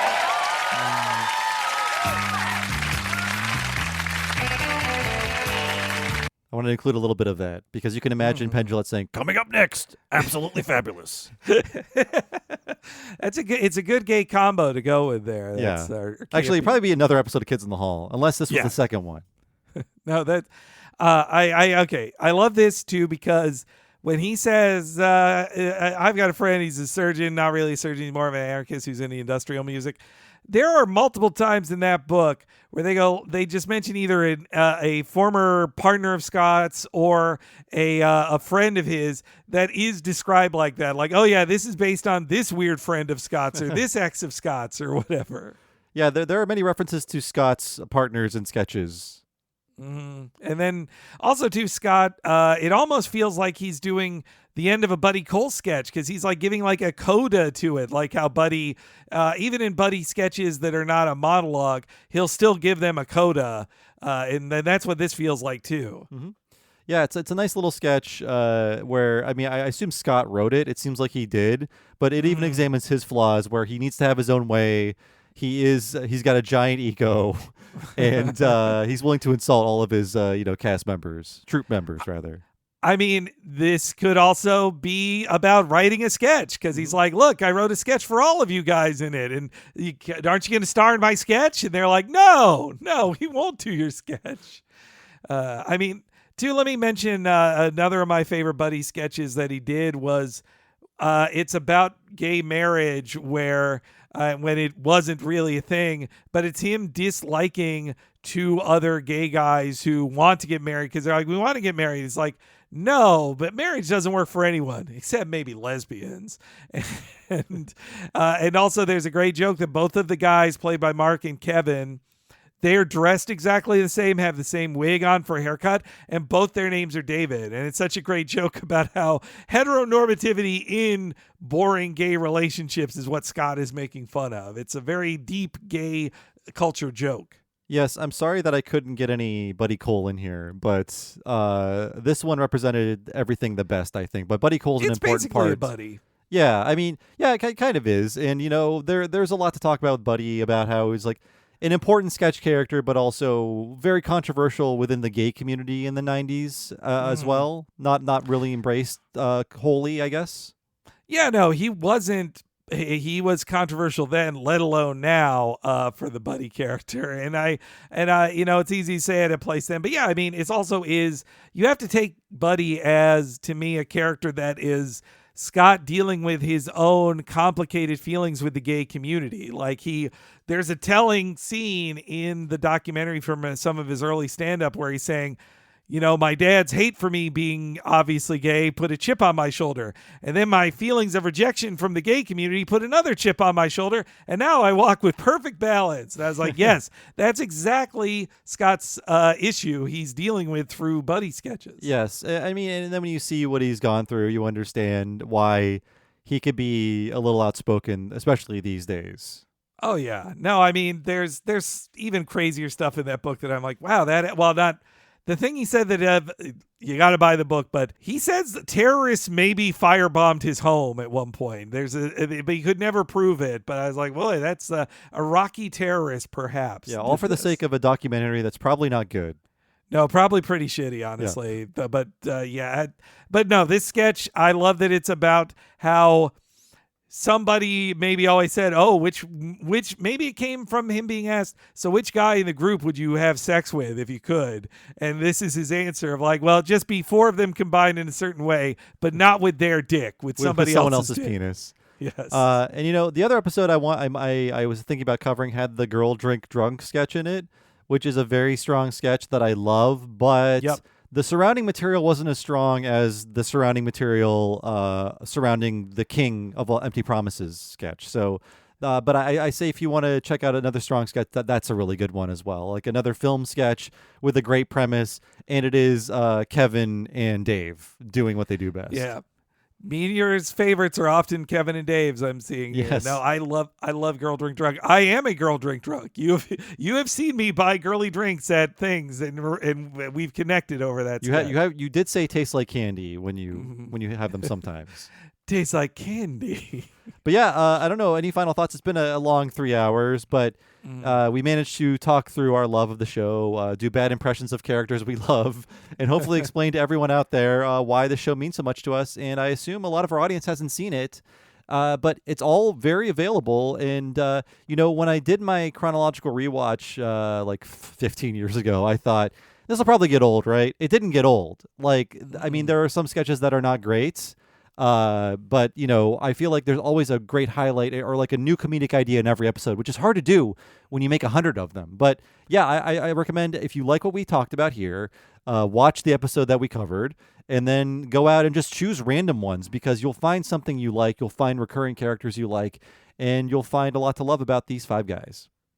I think, you could always find a best of collection and watch specific sketches, or there's tons of lists out there that are like, oh, these are the best sketches. And me and Bob probably just named like 40 sketches that we love. But I also agree with Bob's idea of like, it's the experience of an episode as a whole and then watching them each as the single entity. I think it's better it gives you an even greater appreciation of the kids, that to know what they were doing week to week, to know what was being produced, like to see a B- sketch, to know what their B- is, what like, oh, this is like the swastika sketch is a half-formed idea. It's like, it's one joke and then it's over in 90 seconds. But you can enjoy that just for its own moment. It lets you appreciate it more than just a best of collection would. It's the same with, like, you can enjoy Monty Python just watching some of their best sketches, but the episodes, you know why they're brilliant even better if you watch full episodes, and same with the kids. Yeah, I think you need the context of everything surrounding it to fully appreciate the good sketches. Because even the bad ones, it's fun to see, like, well, why didn't this work? And we talked about why some of the lesser sketches in this episode didn't work. And that's a fun exploration of comedy as well. And you can even find, like, well, this is a bad sketch, but I love this idea, and then maybe they do it better in another episode. Yeah, or just funny things of, like, a dog sets a clock back 5 minutes over and over again. Yes, that's a very funny sketch too. Or a man can't get out of a straitjacket for his entire life. Another of my Cyril St. John, another of my favorite sketches. There are too many to name, so we will wrap up now. Thank you for listening to What a Cartoon, everybody. Of course, if you want to support the show and get all kinds of free stuff that costs $5 a month, head on over to patreon.com/TalkingSimpsons and sign up for $5 a month. When you do, you'll get access to nearly 7 entire years worth of full-length bonus content, episodes about Futurama, King of the Hill, Mission Hill, Batman the Animated Series, and The Critic. And when you sign up for $5 a month, you also get new monthly episodes of Talk King of the Hill and Talking Futurama delivered to you via whatever you use to listen to podcasts. Again, that is patreon.com/TalkingSimpsons. That was the $5 level, but we have a $10 level. Henry, what is happening there? Bob's talking about our What a Cartoon movie podcast, which you as a listener might know just because you hear the free preview of it each month in this same feed as What a Cartoon, where we cover an animated feature film super in depth. You just heard us talking about the inverse of something that we love, like this, something we did not like at all, Chicken Little from 2005, though it does feature Canadian band Bare Naked Ladies. So there's some of the soul of Kids in the Hall there, but we had a whole lot of fun talking about that. And this month, if you sign up, you will hear us talking about something we watched around the same time the Kids in the Hall were on television in Canada and HBO. The Teenage Mutant Ninja Turtles movie from 1990. It's our live action film this month. We can't wait to talk about that too, that we both watched as many times as we watched Kids in the Hall episodes.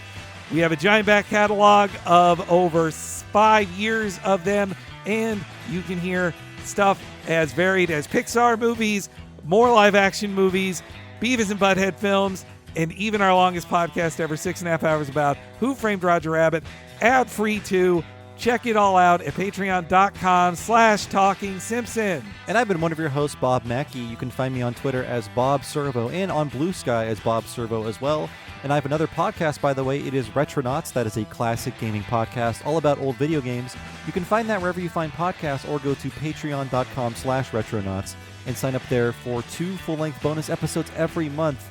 And Henry, how about you? Follow me on Twitter and Blue Sky as well at HENEREYG. Also on Instagram as Talking Henry.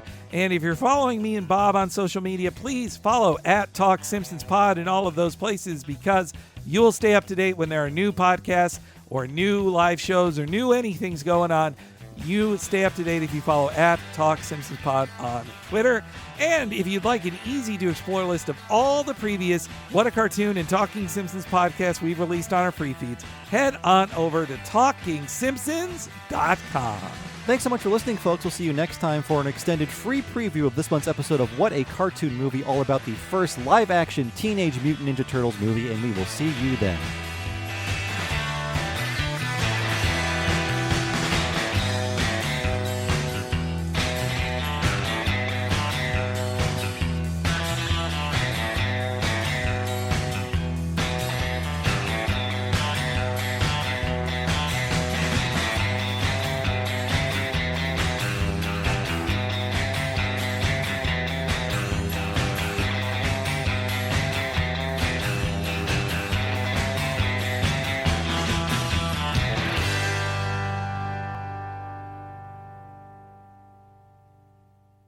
think a lot about vampires, death, and sex with your friends' mothers, or fathers. You figure it out, I did.